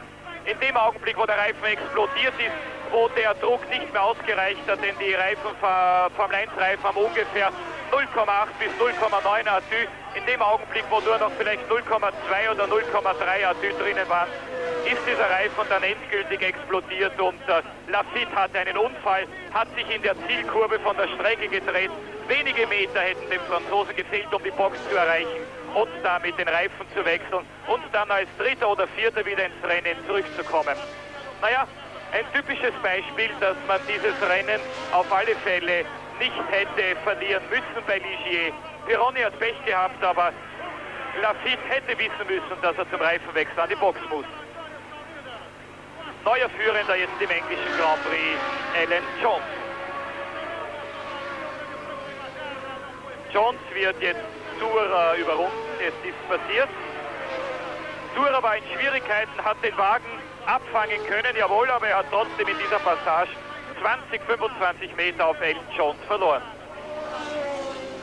Möglicherweise bei Ligier auch ein schlechtes Boxenmanagement, denn die Boxencrew hätte ja bemerken müssen, dass Laffite einen Reifenschaden hat. Man hat sicherlich auch von der Stoppuhr abgelesen, dass die Rundenzeiten immer schlechter werden. Und wenn man Laffite mit dem einwärts gerichteten Pfeil an die Box befohlen hätte, dann wäre Laffite sicherlich eine Runde früher hereingekommen. Laffite, einer der kämpferischesten Fahrer überhaupt, verliert immer wieder Rennen durch seine, soll man sagen, etwas ungestüme Fahrweise. Und sehr oft hat es mit den Reifen zu tun, die er entweder abnützt, wie zuletzt in Le Castellet, oder eben so wie heute, was Sie alles selber genau gesehen haben. Lafitte 85. Grand Prix ist damit vorbei. Es bleibt bei seinen relativ bescheidenen 3 Siegen. Der letzte vor 1,5 Jahren bereits im Grand Prix von Brasilien. Seither hat Lafitte immer wieder geführt, aber nie mehr gewonnen. Die Taktik von Elton Jones habe ich Ihnen am Beginn der Übertragung geahnt. Ein bisschen auf Reifen schonend gefahren und jetzt führt Jones durch den Ausfall von Lafitte ab der 31. Runde mit einem Vorsprung von 3 Sekunden auf Nelson Piquet.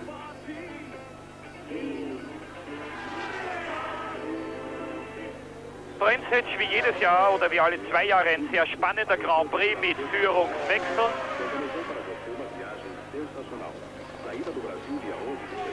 Pironi vom Start bis in die 19. Runde, Lafitte von der 19. bis in die 31. Runde und seither führt der Australier Elton Jones auf Williams. Damit ist das Duell Williams gegen Ligier mehr oder minder entschieden. Wie weit kann Pironi noch nach vorne kommen? Nach unserer Rundentabelle hat sich Pironi auf den 10. Platz vorgeschoben. Hier haben Sie die Führenden mit den Abständen. Jones, Piquet, Reutemann, Daly, Andretti und Jarier.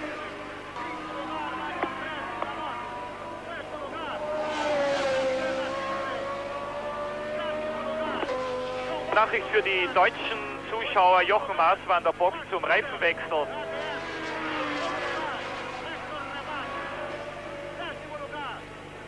Der deutsche Aeros-Pilot lag zuletzt an der etwa 17. Stelle.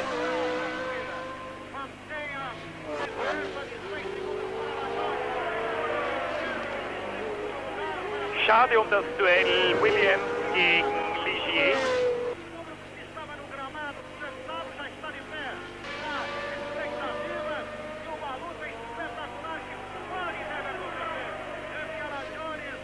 Aber möglicherweise zeigt uns Elton Jones heute, wie man einen Grand Prix mit Hirn gewinnt. Niki Lauda hat ja auf ähnliche Art einige seiner insgesamt 17 Grand Prix-Rennen gewonnen.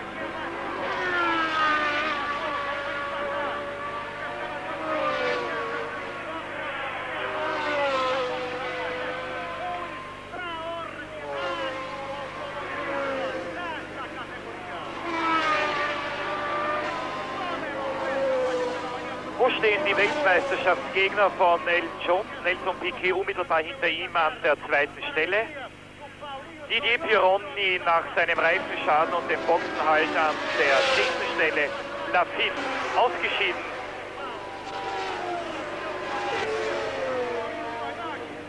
Und René Arnoux nicht unter den ersten 15.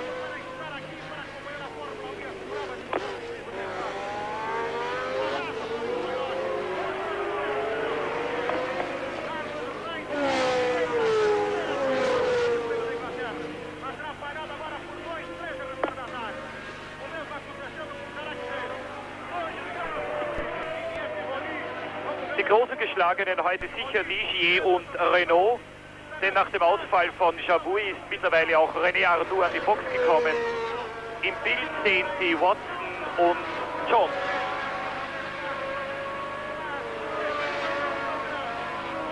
Jones hat Watson überrundet, damit nur noch 6 Fahrer in der gleichen Runde. Jones, Piquet, Reutemann, Daly, Andretti und Jarier. 7. wie gesagt bereits überrundet Watson, 8. Surer, 9. Rebacke, 10. Pironi, 11. Keegan und an 12. Stelle an die Box gekommen Weltmeister Jody Scheckter.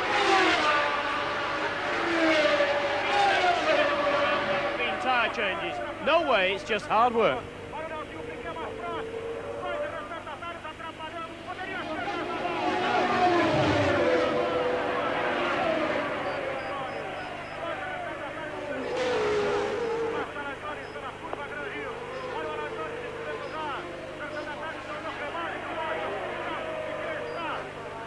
Watson vor Piquet, aber natürlich mit einer Runde Rückstand. Watson ist ja der ehemalige Brabham-Pilot, Piquet, der neue Star im Team von Bernie Ecclestone.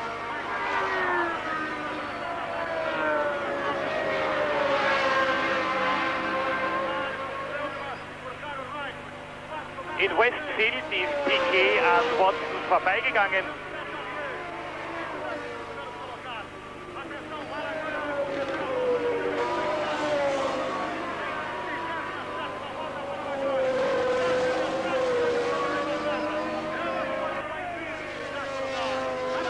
Jochen Maas wird als nächster von Piquet überrundet. Der Deutsche war an den Boxen.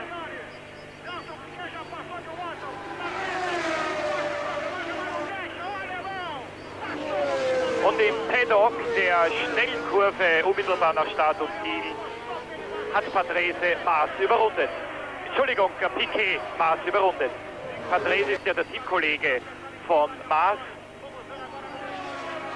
und liegt derzeit an der 13. Stelle. Zurück zum führenden Elton Jones. Jones überrundet den Ferrari-Fahrer Villeneuve.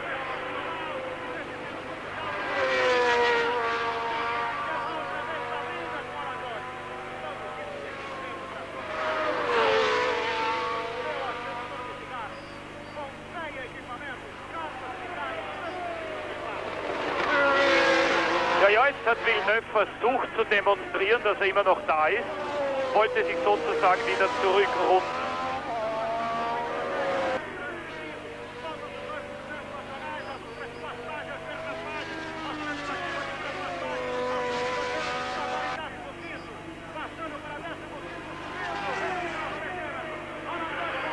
Was Sie nicht sehen können nach einem Boxenstopp von 7 Minuten, ist der kleine Franzose René Arnoux auf Renault Turbo wieder ins Training gegangen.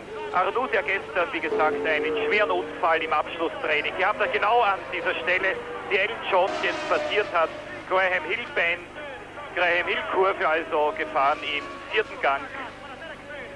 Geschwindigkeit, naja, 160 bis 170 Kilometer pro Stunde.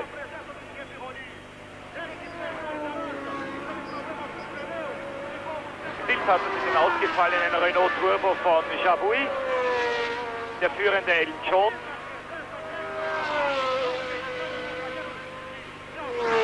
Der Rennverlauf hat sich jetzt mehr oder minder konsolidiert nach den Reifendramen um die Ligier-Piloten Pironi und Lafitte.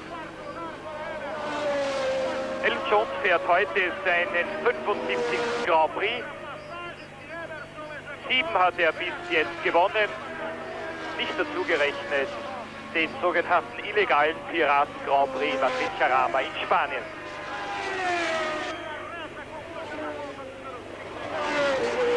Vor Jones liegt der neue Fittipaldi F8 von Emerson Fittipaldi.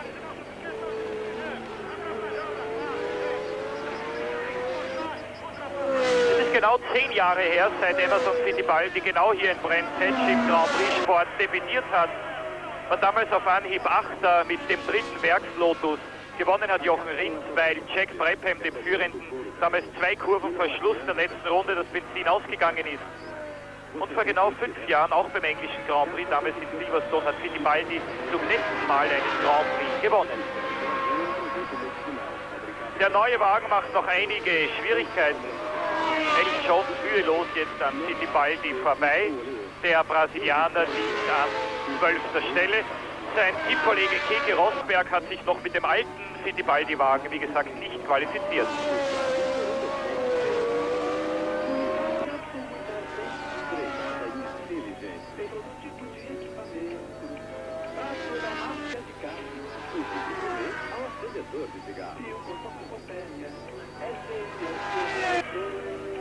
Vielleicht versuchen wir wieder eine Runde mit dem führenden Elton Jones. Paddock-Kurve, 4. Gang 180. Dann die langsame Druidhaarnadel, 2. Gang ungefähr 80 Kilometer pro Stunde.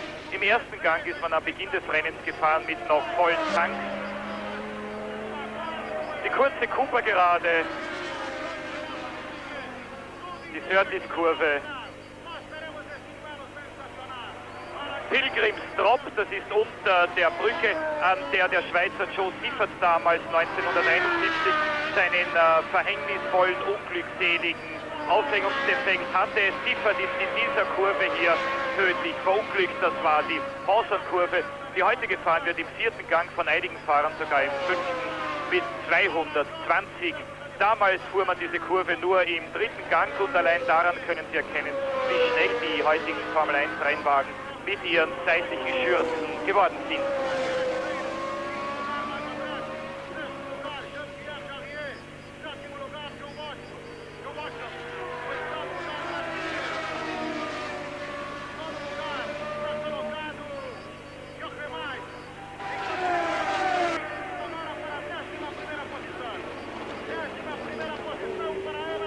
Ein Ferrari am Pistenrand geparkt. Entweder der Wagen von Scheckter oder von Villeneuve, Fahrer ist bereits draußen. Schaut eindeutig nach einem Motorschaden aus. Und zwar noch relativ anständig von diesem Fahrer, dass er den Wagen einfach geparkt hat und nicht versucht hat, ihn noch an die Box zurückzubringen. Denn das hätte ja bedeutet, dass man die ganze Strecke mit einer Ölspur verseucht und man hätte alle anderen Fahrer dadurch natürlich in Gefahr bringen können. Ich glaube, es ist der Wagen von Gilles Villeneuve. Villeneuve lag an der 12.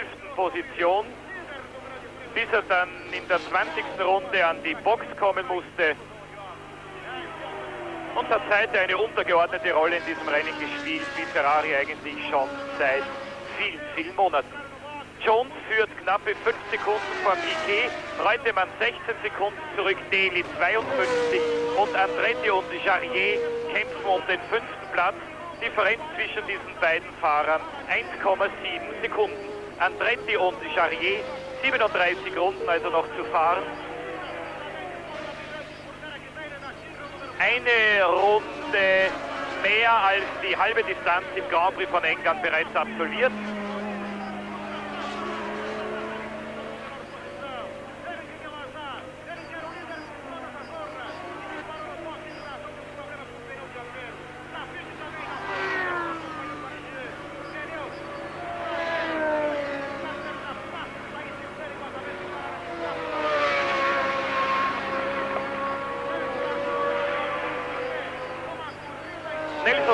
Fährt ein sehr klug überlegtes, kalkuliertes Rennen.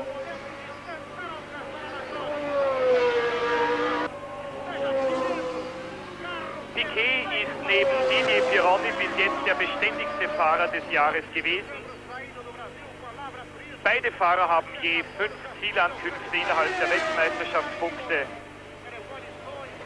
Piquet einen Sieg in Long Beach, einen 2. Platz in Argentinien, einen 3. in Monte Carlo und je einen 4.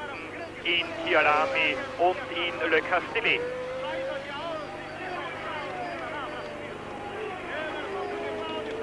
Zwischen Jones und Piquet liegt der Aeros von Patrese.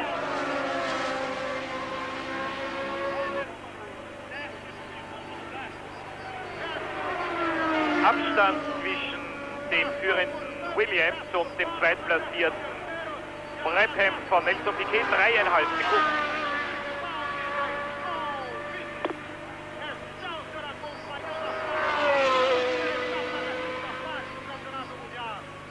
Alan Jones hat die Saison 1980 als eindeutiger Weltmeisterschaftsfavorit begonnen.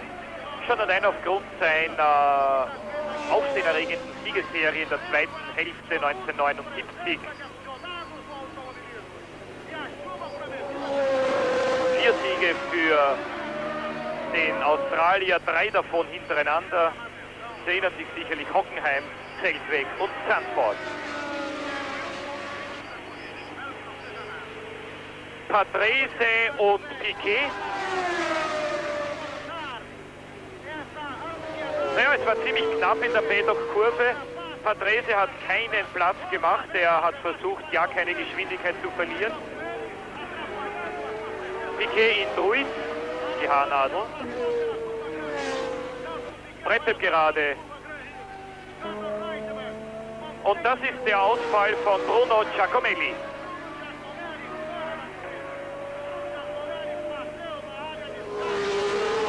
Die Alfa Romeo, das sieht man immer wieder, sind zwar sehr, sehr schnell, aber sie sind noch nicht ganz beständig. Immer wieder Boxenstopps und Ausfälle nach sehr guten Vorstellungen im Training. Giacomelli, Sie wissen, war Sechster, war also in der dritten Startreihe. Und heute hat dieser Dreher das Rennen von Giacomelli beendet.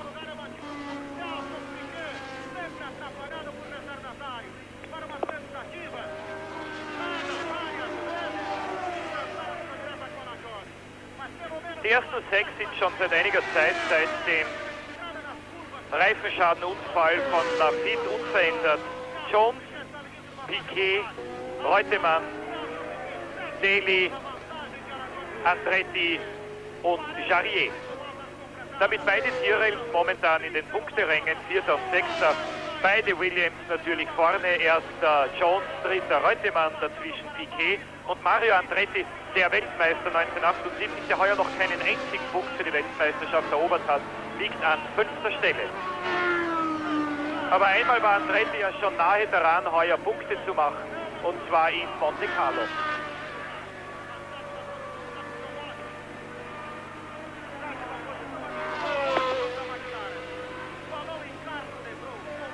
Naja, wenn Elton Jones heute den Grand-Prix von England gewinnt, dann baut er seine Führung in der Weltmeisterschaft natürlich weiter aus. Und außerdem kann es natürlich passieren, dass er seine 9 Punkte von Spanien nachträglich noch dazu bekommt. Das würde seinen Vorsprung natürlich noch erheblich vergrößern, vor allem weil ja sämtliche Weltmeisterschaftsgegner von Elton Jones in Madrid-Carama, vielleicht erinnern Sie sich noch, ausgeschieden sind. Lafitte damals mit der unbeherrschten Aktion beim Überrunden Villottas, mit der Kollision mit Villotta mit den Leitplanken und mit Reutemann. Pironi, weil ihm das Rad weggebrochen ist. Und Piquet durch Getriebeschaden.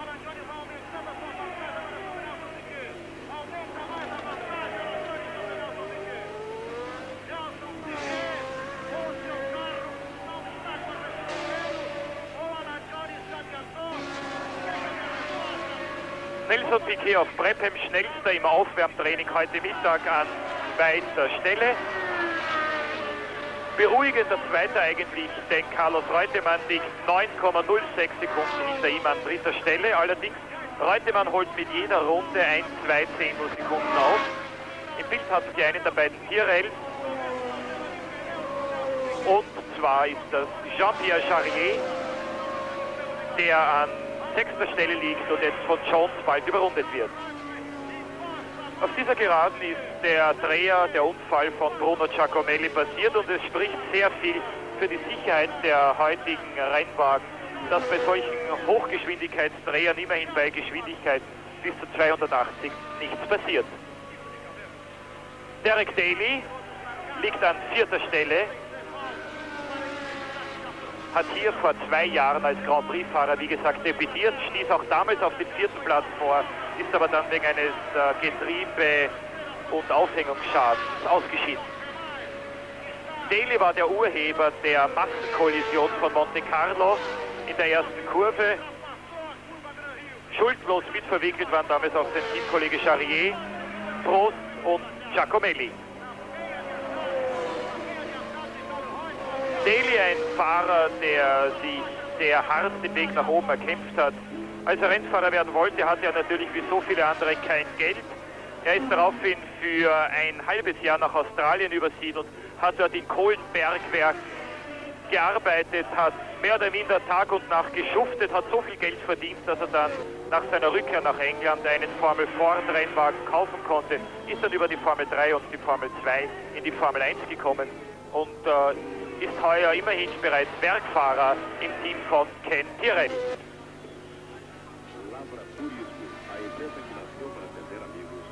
Rupert Keegan im Wagen Startnummer 50, das ist ein vorjähriger Williams.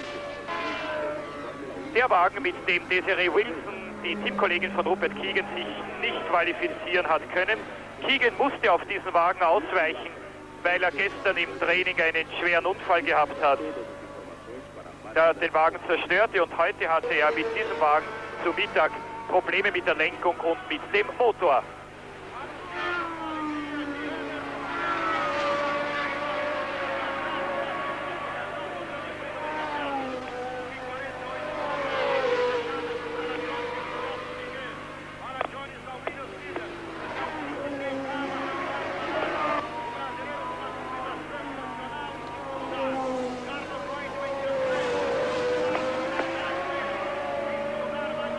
Jetzt hatten sie wieder den ausgeschiedenen Alpha von Bruno Giacomelli. Grund für den Ausfall seines Teamkollegen Patrick Lepayet, ein Ventilschaden. Villeneuve war in den Boxen, um seine demolierten seitlichen Schürzen kontrollieren zu lassen. Damit wissen wir wahrscheinlich auch schon den Grund für den Ausfall von Villeneuve.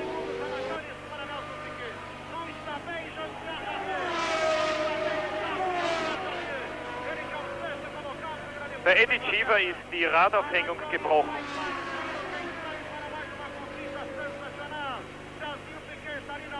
Bei Elio De Angelis ist die Hinterradaufhängung gebrochen.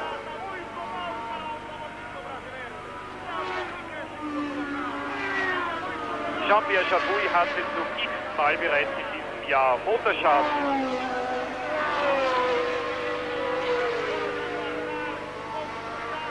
Und von uns allen übersehen ist es in der zweiten Runde zu einer leichten Berührung der Wagen von Rebacke und Arnoux gekommen. Beide konnten das Rennen fortsetzen. Rebacke liegt sogar an der sehr beachtlichen 9. Position, hat mittlerweile den Schweizer Marc Surer überholt. Beachtlich für Rebacke deshalb, weil er ja seit dem kanadischen Grand Prix in Montreal, damals als Niki Lauda abgedreht ist, keine Grand Prix mehr bestritten hat und auch überhaupt kein anderes Autorennen in irgendeiner anderen Kategorie mehr gefahren hat. Andretti wird überrundet von Elton Jones. Jones ist der Führende, Andretti natürlich der 5. Damit nur noch 4 Fahrer in der gleichen Runde. Jones, Piquet, Reutemann und Daly. Schnellster auf der Strecke ist im Augenblick Didier Pironi. Er hat Carlos Reutemann überholt, aber natürlich nur auf der Straße, nicht in den Rundentabellen, denn Pironi hat ja sehr viel Zeit verloren durch seinen Reifenschaden und den Boxenstopp.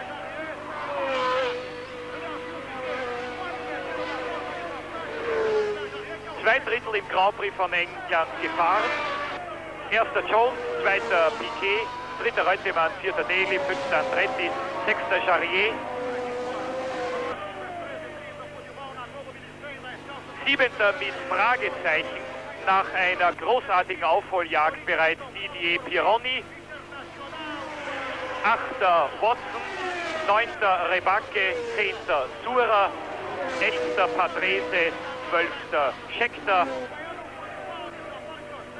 Hier hatten sie den Weltmeister kurz im Bild und er wird jetzt gleich von Elton Jones ein weiteres Mal überrundet werden. Wenn Enzo Ferrari am Fernsehen zuschaut, was er immer macht, weil er kommt ja nie persönlich zu Grand Prix-Rennen, wird er über die heutige Vorstellung seiner Fahrer ein weiteres Mal bitter enttäuscht sein. Bei Ferrari, das weiß man, ist ja nie der Fahrer, nie der Wagen schuld, nie der Motor, sondern immer nur der Fahrer, hier und da auch noch der Reifen. Es ist ein offenes Geheimnis, der Scheckter heuer zu Saisonende von Ferrari weggeht. Favorit für den Platz von Scheckter bei Ferrari ist einer der Italiener, entweder Patrese, wenn er im Herbst gute Leistungen zeigt, oder De Angelis, wenn er aus seinem Lotus-Vertrag loskommt. Ich persönlich vermute aber, dass Alain Prost, der junge Franzose, Enzo Ferrari in den letzten Grand Prix-Rennen am meisten imponiert hat.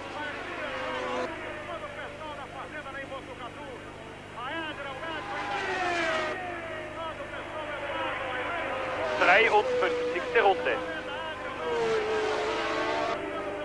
23 Runden noch für Elton Jones.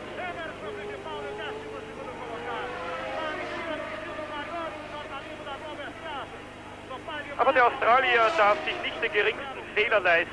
Vielleicht einmal ein halber Dreher, einmal querstehen oder einmal vielleicht auf die Wiese hinaus und schon wäre der Vorsprung dahin.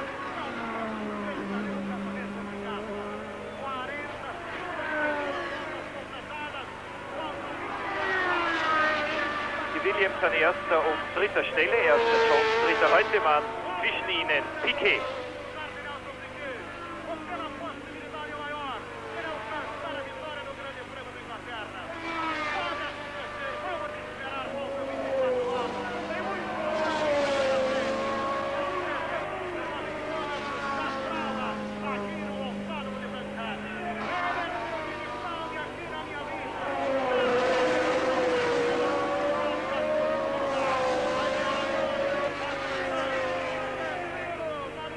Blaue Flaggen für Andretti, für Piquet und für Jarier.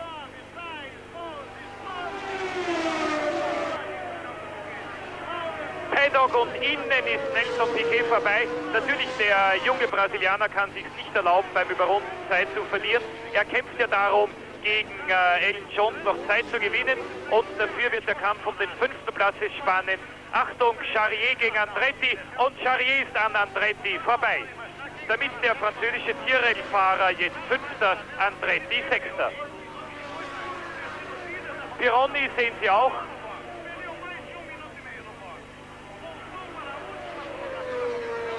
Piquet, Jarier, Pironi, Andretti.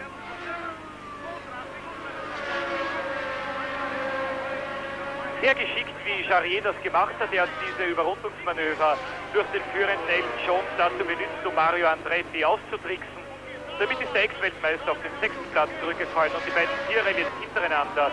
4. Daly und 5. Jarier.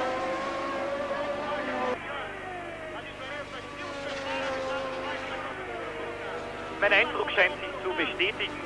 Der schnellste Wagen auf der Strecke im Augenblick, der Ligier 25 von Didier Pironi.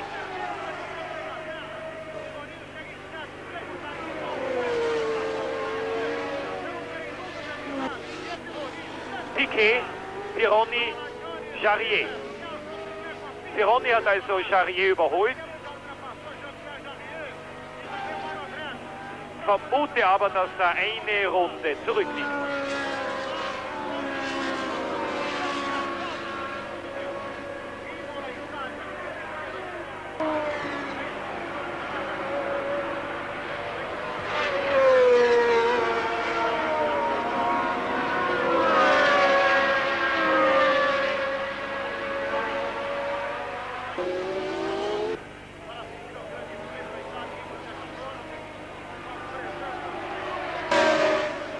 Watson und Prost hatten Sie hier im Bild. Ihm ist Watson, hinter ihm ist Alain Prost. Völlig klar hat man in den letzten Wochen mehr Fortschritte gemacht als in allen anderen Teams. Man war tagelang, nicht stundenlang im Windkanal.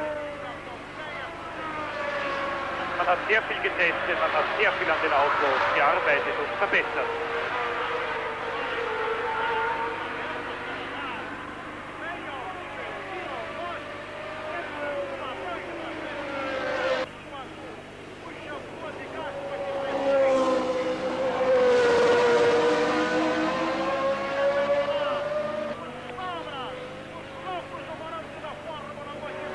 Immer noch Watson vor Prost. Watson liegt an der 8. Stelle. Prost hat eine Runde Rückstand auf Watson auf seinem Boxenstopp. Er ist jetzt an seinem irischen Teamkollegen vorbeigegangen und vor beiden liegt der Aeron von Patrese.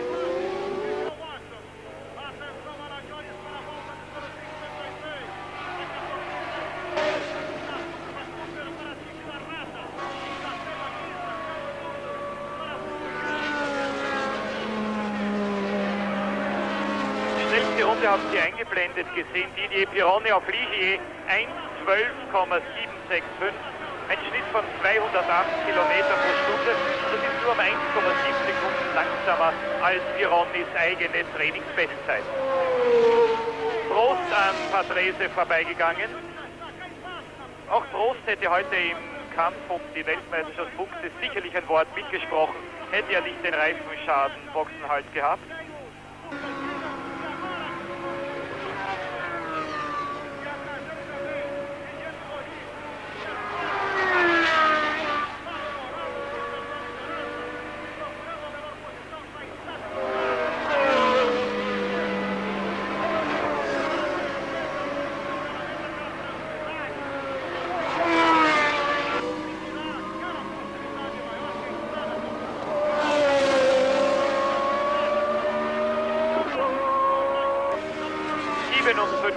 Runde, das heißt 19 Runden noch im Grand-Pri von England, 8. Weltmeisterschaftslauf 1980. Und Dennis Jones hat gerade seine 57. Runde beendet, in seiner 58.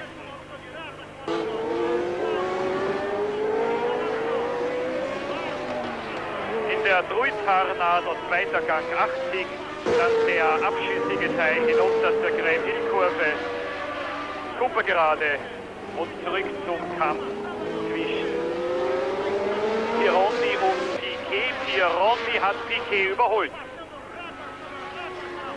Vor Pironi liegt René Arnoux mit dem einige Runden zurückliegenden Renault Turbo. Arnoux, der eine leichte Kollision mit Remaki gehabt hat in der Anfangsphase dieses Grand Prix. Patrese, Arnoux, Pironi und dahinter Piquet. Pironi an Arnoux vorbei.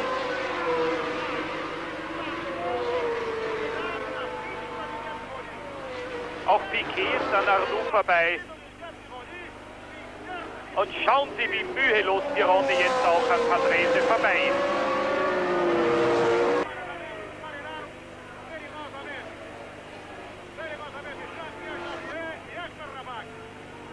Didier Pironi bei weitem der schnellste Mann im Augenblick auf der Strecke von Bрэnds-Hэтch.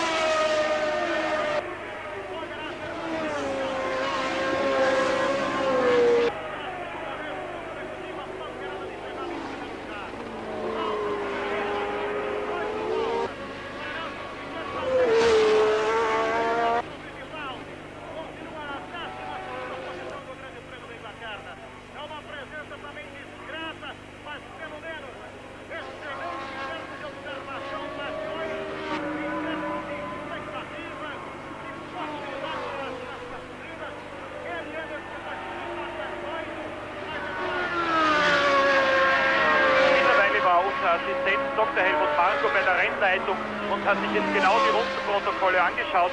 Also Didier Pironi liegt mit einer Runde Rückstand an 10. Stelle.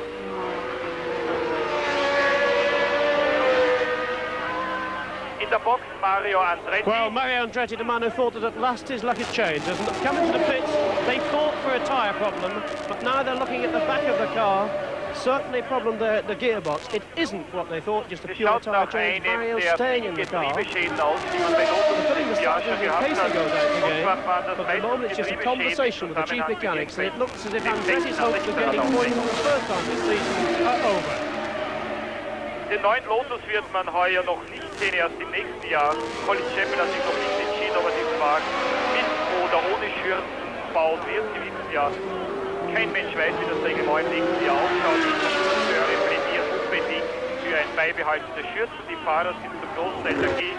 Und der Präsident der FISA, also des Internationalen Automobilsportverbandes der Sportlichen Kommission, Jean-Marie Balestre, ist unbedingt für ein Verbot dieser Schürzen, um die enormen Kurvengeschwindigkeiten zu reduzieren.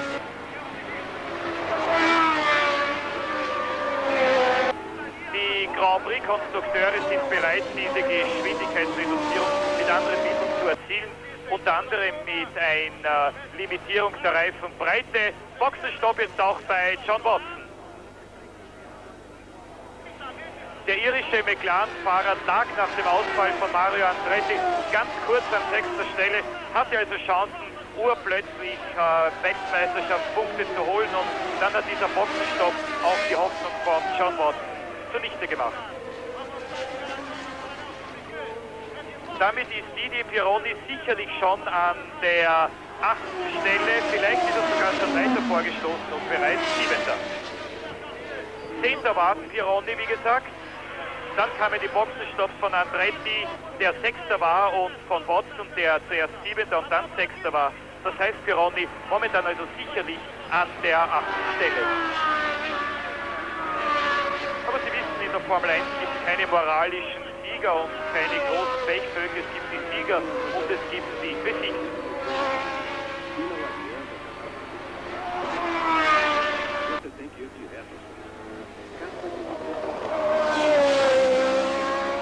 Mittlerweile hat Elton Jones auch den viertplatzierten Derek Daly überrundet. Das heißt, nur noch 3 Fahrer in der gleichen Runde. Jones, Piquet und Reutemann. 260 Kilometer pro Stunde auf der Start-Zielgeraden.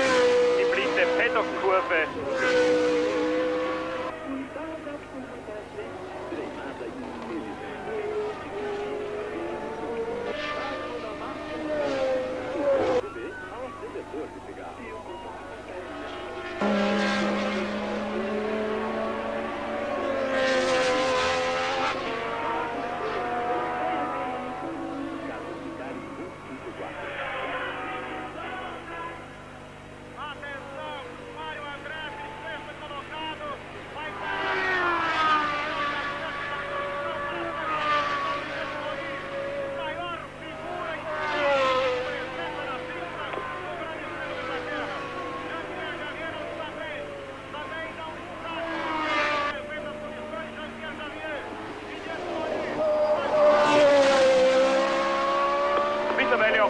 Vom Boxendienst von Renault. Marie-Claude Beaumont hat uns gerade mitgeteilt, dass Jabouille, das war die Bestätigung, einen Motorschaden hatte und René Arnoux nicht nur eine Kollision mit Rebacke, eine leichte Kollision, sondern auch einen Bremsdefekt, und zwar hatte René Arnoux Bremsflüssigkeit verloren und das war der Defekt, der ihn also so lange, ich glaube 7 Minuten lang an der Box festgehalten hat.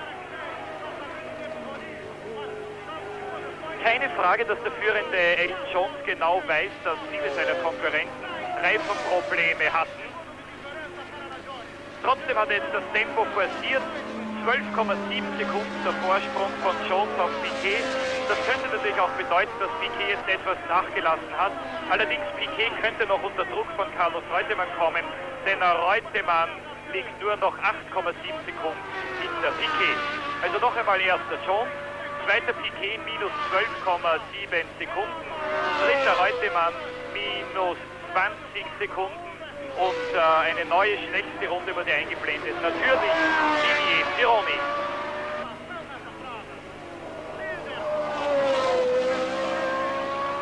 Ich wollte sagen, Jones weiß sicher die Reifenschwierigkeiten, die die anderen Fahrer gehabt haben. Den Wagen von Lafitte, glaube ich, hat er gesehen. Möglicherweise war auch der Unfall von Giacomelli auf einen Reifenschaden zurückzuführen. Leider haben in der Formel 1 die Fahrer ja keinen Funkkontakt mit ihrer Box, wie es zum Beispiel bei den amerikanischen Rennen üblich ist, in Indianapolis vor allem. Der Fahrer kann dadurch seinen Boxenstopp genau ankündigen, umgekehrt. Die Box kann den Fahrer zum Reifenwechsel hereinholen, kann ihm immer wieder Befehle geben oder kann ihm genau über den Stand des Rennens instruieren, was ja bei diesen Boxensignalen nicht unbedingt immer möglich ist. Die Fahrer kommen ja doch aus der Kurve heraus und haben eine Geschwindigkeit von ungefähr 260 bei Start und Ziel. Dieser Start-Zielgerade ist sehr, sehr uneben, das heißt, die Autos schaukeln in den Aufhängungen rauf und nieder und es ist durchaus möglich, dass der Fahrer nicht jedes Boxensignal genau ablesen kann, aber sicherlich Jones weiß, was los ist. Behind him in second place, Nelson Piquet, the Brazilian, in the Brabham Ford. In third place, in the second Williams car, Carlos Reutemann. In fourth place, Derek Daly, the Irish driver in the Candy Tyrrell, followed in fifth place by his teammate Jean-Pierre Jarier, and in a fine sixth place in the ATS, the Swiss driver Marc Surer. And that's a particularly good situation because Surer has just recovered from having broken both his ankles. And Surer has moved up into sixth position since Jarier in that situation. So Alan Jones, there he goes, and he is on his 65th lap, and he has driven a copybook race since he took the lead when Jacques Lafitte went off so dramatically on the 31st lap. And now, as Jones comes up again to lap Riccardo Patrese in the Arrows, no words of mine can underline what a fine race he has driven. Jackie, it must be a very worrying situation when you're in a commanding lead like this, knowing that there are only about 11 laps to go. Well, it is. I always felt that I'd like to see 10 laps to go, and then I felt a little more confident. But in my particular case, I always waited for every vibration, for every fear that I could ever dream of entering the car. And here we have another problem. It looks like Didi Pironi once again it looks like he's got another puncture. He's pulling off of the racetrack. He, of course, had been into the pits earlier for a very long pit stop, again for tyre trouble, ironically. He, it seems, had picked up a puncture the last time. This time it is the end of the day. He's taking his gloves off. I'm afraid he's going to be closing the office for the day. It was a wonderful drive. There's a report that he could have got up to 5th position before that problem hit him. The young French driver, who could so easily have been world champion this year, certainly disappointed at today's events. The Ligier team certainly not enjoying a good British Grand Prix, both drivers having come out of the race, and Didi Pironi perspiring from his efforts. He has put up the fastest lap today so far. Pretty impressive. And Didier Pironi was just passed there by Alan Jones in the lead on his 66th lap out of 76. And what an unfortunate man Didier Pironi is. The luck has not been with him this season. He went out of the Monaco Grand Prix when he was leading. He went out of the Spanish Grand Prix when he was leading. And he went out of the British Grand Prix when he was leading. And now, having rejoined the race, got up to 10th position and then reportedly up to 5th. He's had the bitter luck to go out yet again with another puncture, as did his teammate Jacques Lafitte. So Alan Jones rolls around Druids, the hairpin.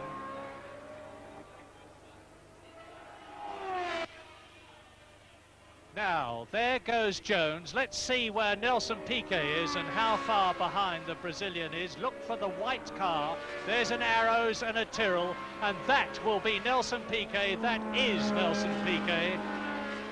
So there's a long gap between the leader, Alan Jones, and Nelson Piquet. You can see as they plunge down Pilgrim's Drop, past the stricken car of Jean-Pierre Jabouille, the Renault. Jabouille, another very unlucky man who went out of the race earlier on. And we're looking at Nelson Piquet in 2nd position, with Jabouille out of the race, Pironi out of the race, Villeneuve in the Ferrari out of the race, Patrick Depailler out of the race, Jacques Lafitte out, Mario Andretti out, and Eddie Cheever out. And there are Riccardo Patrese and Jarier, with the 2nd place man Nelson Piquet closing up on them. And there goes Derek Daly. Derek Daly in 4th position, car number 4, the Irishman in the Candy Tyrrell. This, of course, is the team that I drove for, and at the same time there you see Nelson Piquet trying to get past Patrese also. Tremendous flag marshalling as ever here in the British circuits, but that's allowing the drivers to know that someone behind them there. But that man who is in car number 4, just ahead of the white car here of Nelson Piquet, Derek Daly, the young Irishman, under the management of Ken Tyrrell in motor racing. This must help him considerably. The wise Tyrrell, who took me to 3 of my world championships, a wise man to learn from, and he's a great educator of drivers. So now he's under pressure. Of course, he realizes he's only being lapped. This is not for a position in the race.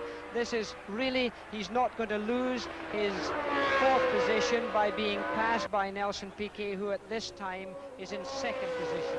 It is interesting to note that Alan Jones, who is in the lead and that we look at now, is leading the World Championship. And Nelson Piquet, and it's a 76-lap race, Nelson Piquet, who is in 2nd position, is also in 2nd position in the World Championship. So there would not be a change of positions in the championship if Jones and Piquet finished in the positions that they're in now, 1st and 2nd, but the gap would be extended. At the present moment, Jones has 28 points to Piquet's 25. If Jones won and Piquet was 2nd, Jones would extend the gap by 3 points and would therefore be 6 points ahead of Nelson Piquet. Arnoux is out of the race, Pironi is out of the race, and they are tying for 3rd position in the World Championship. But Carlos Reutemann is in 3rd position and on his way to 4 championship points if he finishes, and that would certainly help him close the gap between the 5th position in the championship that he has and the tie for 3rd between Arnoux and Pironi. Alan Jones completing his 69th lap, so he is therefore now, as he crosses the line on his 70th lap, 6 laps to go. What sort of thoughts are going through the driver's mind now, James Hunt? It rather depends where they're lying. Quite honestly, Bрэnds-Hэтch is a very hard circuit physically, Murray. These cars generate enormous G-forces, much bigger even in the year since I was driving, and they will mostly be suffering from pretty advanced stages of exhaustion. They'll all be very tired. The guys who have got nobody immediately close to them to chase will be just looking after themselves in the car and praying for the end. Alan Jones, of course, will be, as I say, keeping everything crossed. He'll be imagining a lot of funny mechanical rattles that probably aren't there, and just praying to get the car to the line. He'll be feeling pretty tired, and we can see some clouds looming up. They're coming in. This, of course, would liven up the last few laps of the race if we do get a drop of rain. It's been forecast that we'd get some showers after 4 o'clock here this afternoon, and it's well after that now, so that remains to be seen what will happen if we get some rain. That could make it very difficult for the drivers when they're tired at the end of the race. They've got to renew a whole pattern of racing situation. Look very hard at the tyres of Alan Jones's car when the cameras close in. He is on his 71st lap, and there is an unconfirmed rumour from the pits that one of the Williams cars is coming in for a tyre change, and we are looking at the tyres there. They're wet tyres that are being prepared in case they decide to bring in one of the Williams cars in the event of wetness. So everybody is very well prepared down in the Williams pit. There are the mechanics with the quick lift jack and the gantry for the airline sticking across the top of the picture. Alan Jones, and he is on now, lap 71 out of 76, on his way to his 3rd successive Grand Prix win of 1980, and he won 3 Grand Prix in succession in 1979. Still going very, very quick indeed. He's keeping off the curbs, protecting his tyres as much as he can, and this is the end of the 71st lap. 4 laps to go at the end of this one. So it's 4 laps to go. Alan Jones leads from Nelson Piquet, who is just coming off the long circuit onto the short circuit as I speak to you. In 3rd position, it's Carlos Reutemann. In 4th position, it is Derek Daly. In 5th position, it is Jarier. And in 6th position, it is now Hector Ribarque in the 2nd of the 2 Brabhams. So both the Brabhams and both the Williamses and both the Tyrrells are running and are occupying the first 6 places, and the gap between Alan Jones, the race leader that we're looking at now, and Nelson Piquet in the Brabham, who is 2nd, is 13.4 seconds with 3 laps to go at the end of this one. And there's Beverly Jones, Alan's wife, in the pits, anxiously looking at the circuit, of course, a very worrying time for any wife in the closing stages of a race. And there is her husband, Alan, completing soon his 72nd lap. A superb drive in the Williams. He has, as ever, driven very, very consistently, driven with his head every inch of the way, and is now on lap 73. As Piquet comes through, and as Piquet crosses the line, the gap is 14.03 seconds.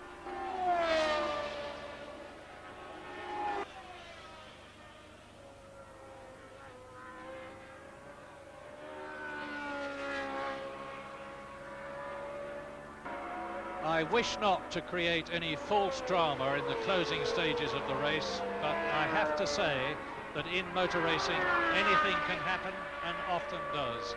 I remember at the Monaco Grand Prix one year, Jack Brabham was leading on the last lap and Jochen Rindt was 2nd, and on the very last corner of the very last lap, Jochen Rindt, who was right with Brabham, forced Black Jack to make a mistake, Brabham went into the barrier, lost his lead because Rindt came through and won.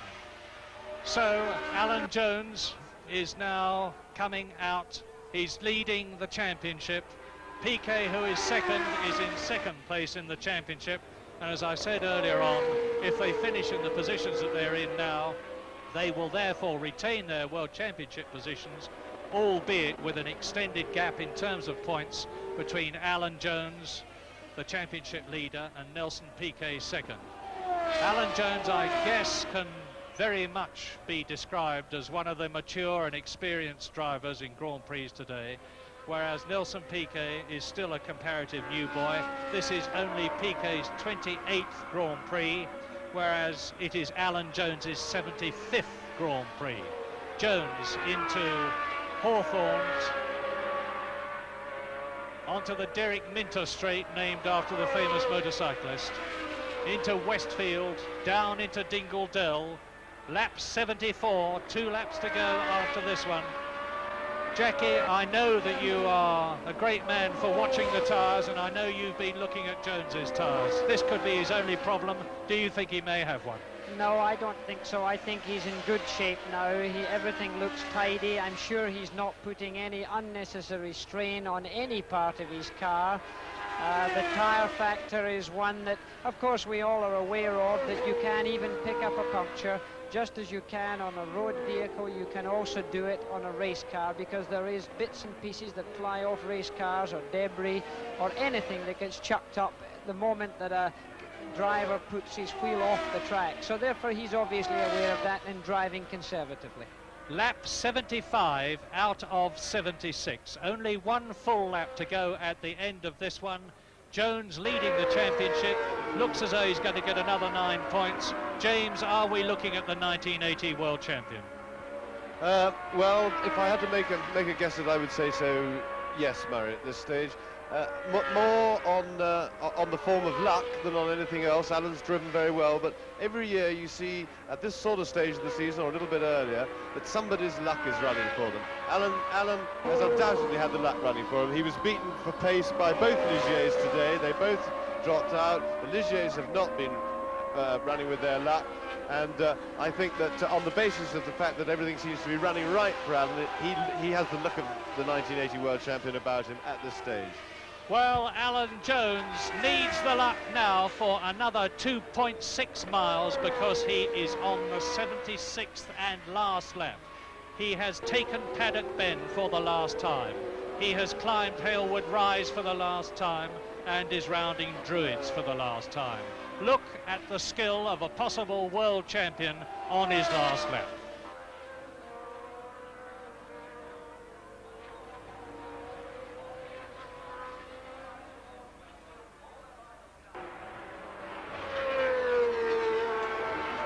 Alan Jones with Rupert Keegan in Alan's last year, Williams ahead of him, and I imagine that even if he catches Keegan, he will back off and not take any chances about being punted off the circuit accidentally in the very closing stages.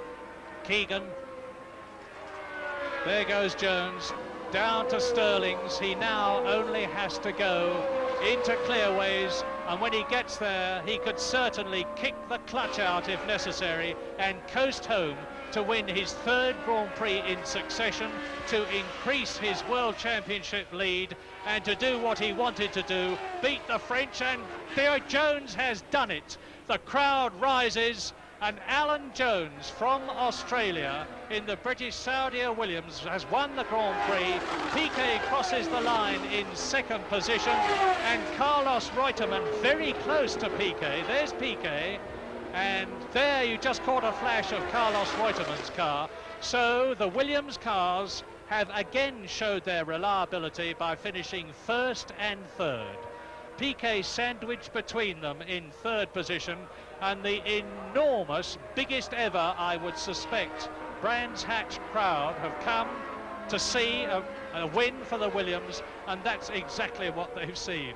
And Alan Jones waving out of the cockpit.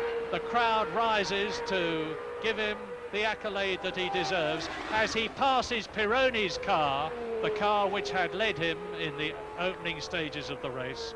Victory for Alan Jones. Second, Nelson Piquet in the Brabham. So no change in the World Championship positions. Third, Carlos Reutemann in the Williams. In fourth position is Derek Daly. In fifth position is Jean-Pierre Jarier. And a very close thing for sixth, but almost certainly Alain Prost, who is just ahead of Hector Ribach in the Brabham.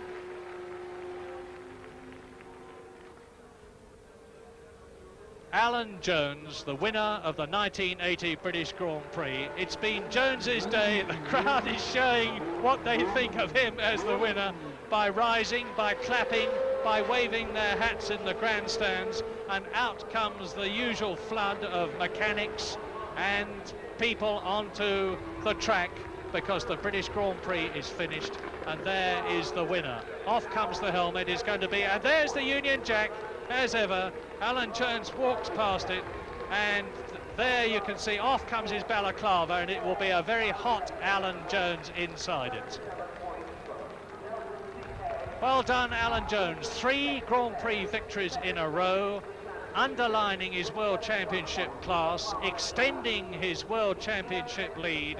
The victor in the first Grand Prix in the Argentine, the victor in the last Grand Prix in France, and the one before it in Spain. And it's a testimony not only to Alan and his smooth and reliable driving, but especially to the race preparation and the design of the car he drove, the Saudi Leyland Williams. And hopefully in a moment we're going to get a word with Alan Jones, who joins Barry Gill. You've waited 12 months for this. How does it feel? Fantastic. Were there any times, Alan, when you thought you weren't going to get your revenge today? Well, about every lap, I think. I must say the Ligiers were going very quick, and I don't know what happened to them, but I think Jacques has had some suspension failure at Hawthorns, and I think Didier had a puncture or something, but it's my lucky day. Didier seemed to set off a bit too quickly and wear a tyre out, and Jacques had a puncture. Were you nursing your tyres, Alan? Well, I was trying to, but Nelson was there all the time, and I couldn't nurse them too much because he would have... I was trying to keep the gap fairly even if I could nurse them and then have a sprint and then nurse them, you know. Alan, I must say it's a very different face from the face we saw this time last year. Well, I feel fantastic. And first and third for the team. Really? Great. Fantastic. And now, Alan, I've got to ask you the question, what about the World Championship? Third successive victory, even though one of them's a little dubious at the moment. Well, I'm starting to feel a little bit more confident now, and I said to Frank, if I win today, I'll feel a lot happier about it, so that I do. Alan, thanks for talking to us, and many congratulations. It's nice to see the new look Alan Jones. Thank you. Thank you. Alan Jones, a magnificent and very worthy victor of the British Grand Prix. Second, Nelson Piquet. Third, Jones's teammate, Reutemann. Alan Jones leads the World Championship now with 37 points, 6 points ahead of Nelson Piquet, who is 9 points ahead of the tie for third between Arnoux and Pironi. And in fifth position, but getting closer, Carlos Reutemann, the Argentine driver, and a great British Grand Prix. Meisterschaft einholen könnte.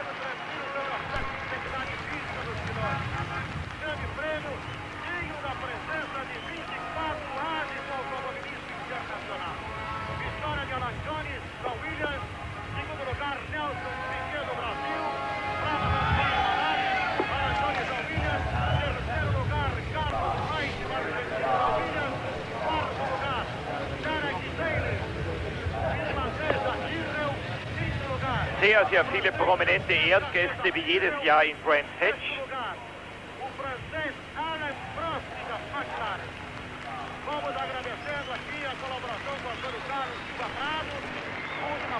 Viel Beifall für den Sieger Australiens 9, Jack Brabham, nämlich Alan Jones.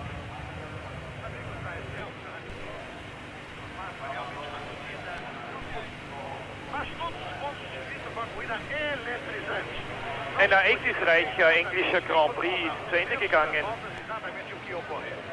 Erwarten Sie jetzt keine stürmische Champagner-Siegesfeier von Alan Jones, dem gerade Carlos Reutemann anerkennend auf die Schulter geklopft hat. Denn Sie wissen, dass die Williams-Fahrer, die ja von saudi-arabischen Sponsorgeldern finanziert werden, keinen Alkohol trinken dürfen. Es ist immer wieder Orangensaft. Auf dem Siegespodium im Bild hatten Sie den kaputten Reifen von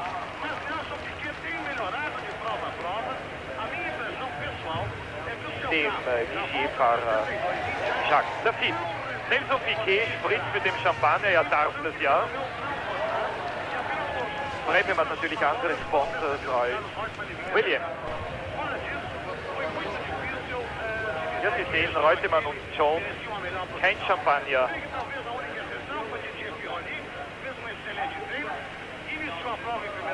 Ja, das ist der Wagen, der den heutigen Grand Prix von England gewinnen hätte können, der Ligier von Jacques Lafitte. Aber wie oft hatte das in einem Grand Prix schon Gültigkeit? Wie viele Rennen haben die Ligier-Fahrer eigentlich schon weggeworfen, ohne dass man sagen könnte, sie hätten diese Rennen verloren oder sie wären in diesen Rennen besiegt worden. Damit ist in der Weltmeisterschaft sicherlich auch schon eine große Vorentscheidung gefallen. Die Chancen für die Ligier-Fahrer Pironi und Lafitte werden immer geringer. Bei Renault kann man jetzt nur noch auf die schnellen Strecken hoffen. Hockenheim, Zeltweg, Zandvoort. Aber der große Favorit für die Weltmeisterschaft mit Sicherheit Alan Jones auf Williams und sein größter Gegner wahrscheinlich der Brasilianer Nelson Piquet auf Brabham, der fleißigste Punktesammler in dieser Saison. Piquet hat zwar nur einen Sieg, Long Beach, aber dafür eine Unmenge von Ehrenplätzen, Zweiter, Dritter und Vierter. Hereingeholt wird gerade der ATS von Marc Surer, der nach einem sehr guten Rennen leider kurz vor dem Sieg durch einen Ausfall, möglicherweise Getriebe- oder Motorschaden, um seinen ersten Weltmeisterschaftspunkt gebracht wurde. Surer hatte ein großartiges Comeback. Sie wissen ja, Trainingsunfall Kyalami, monatelang Spital, Rollstuhl, Pro-Car-Rennen in Nürnberg am Norrisring, Trainingsbestzeit, 3. Platz, Grand Prix von Frankreich, sehr vielversprechend und auch heute sehr gut, aber ich will Sie bei der Siegerhymne nicht mehr länger stören.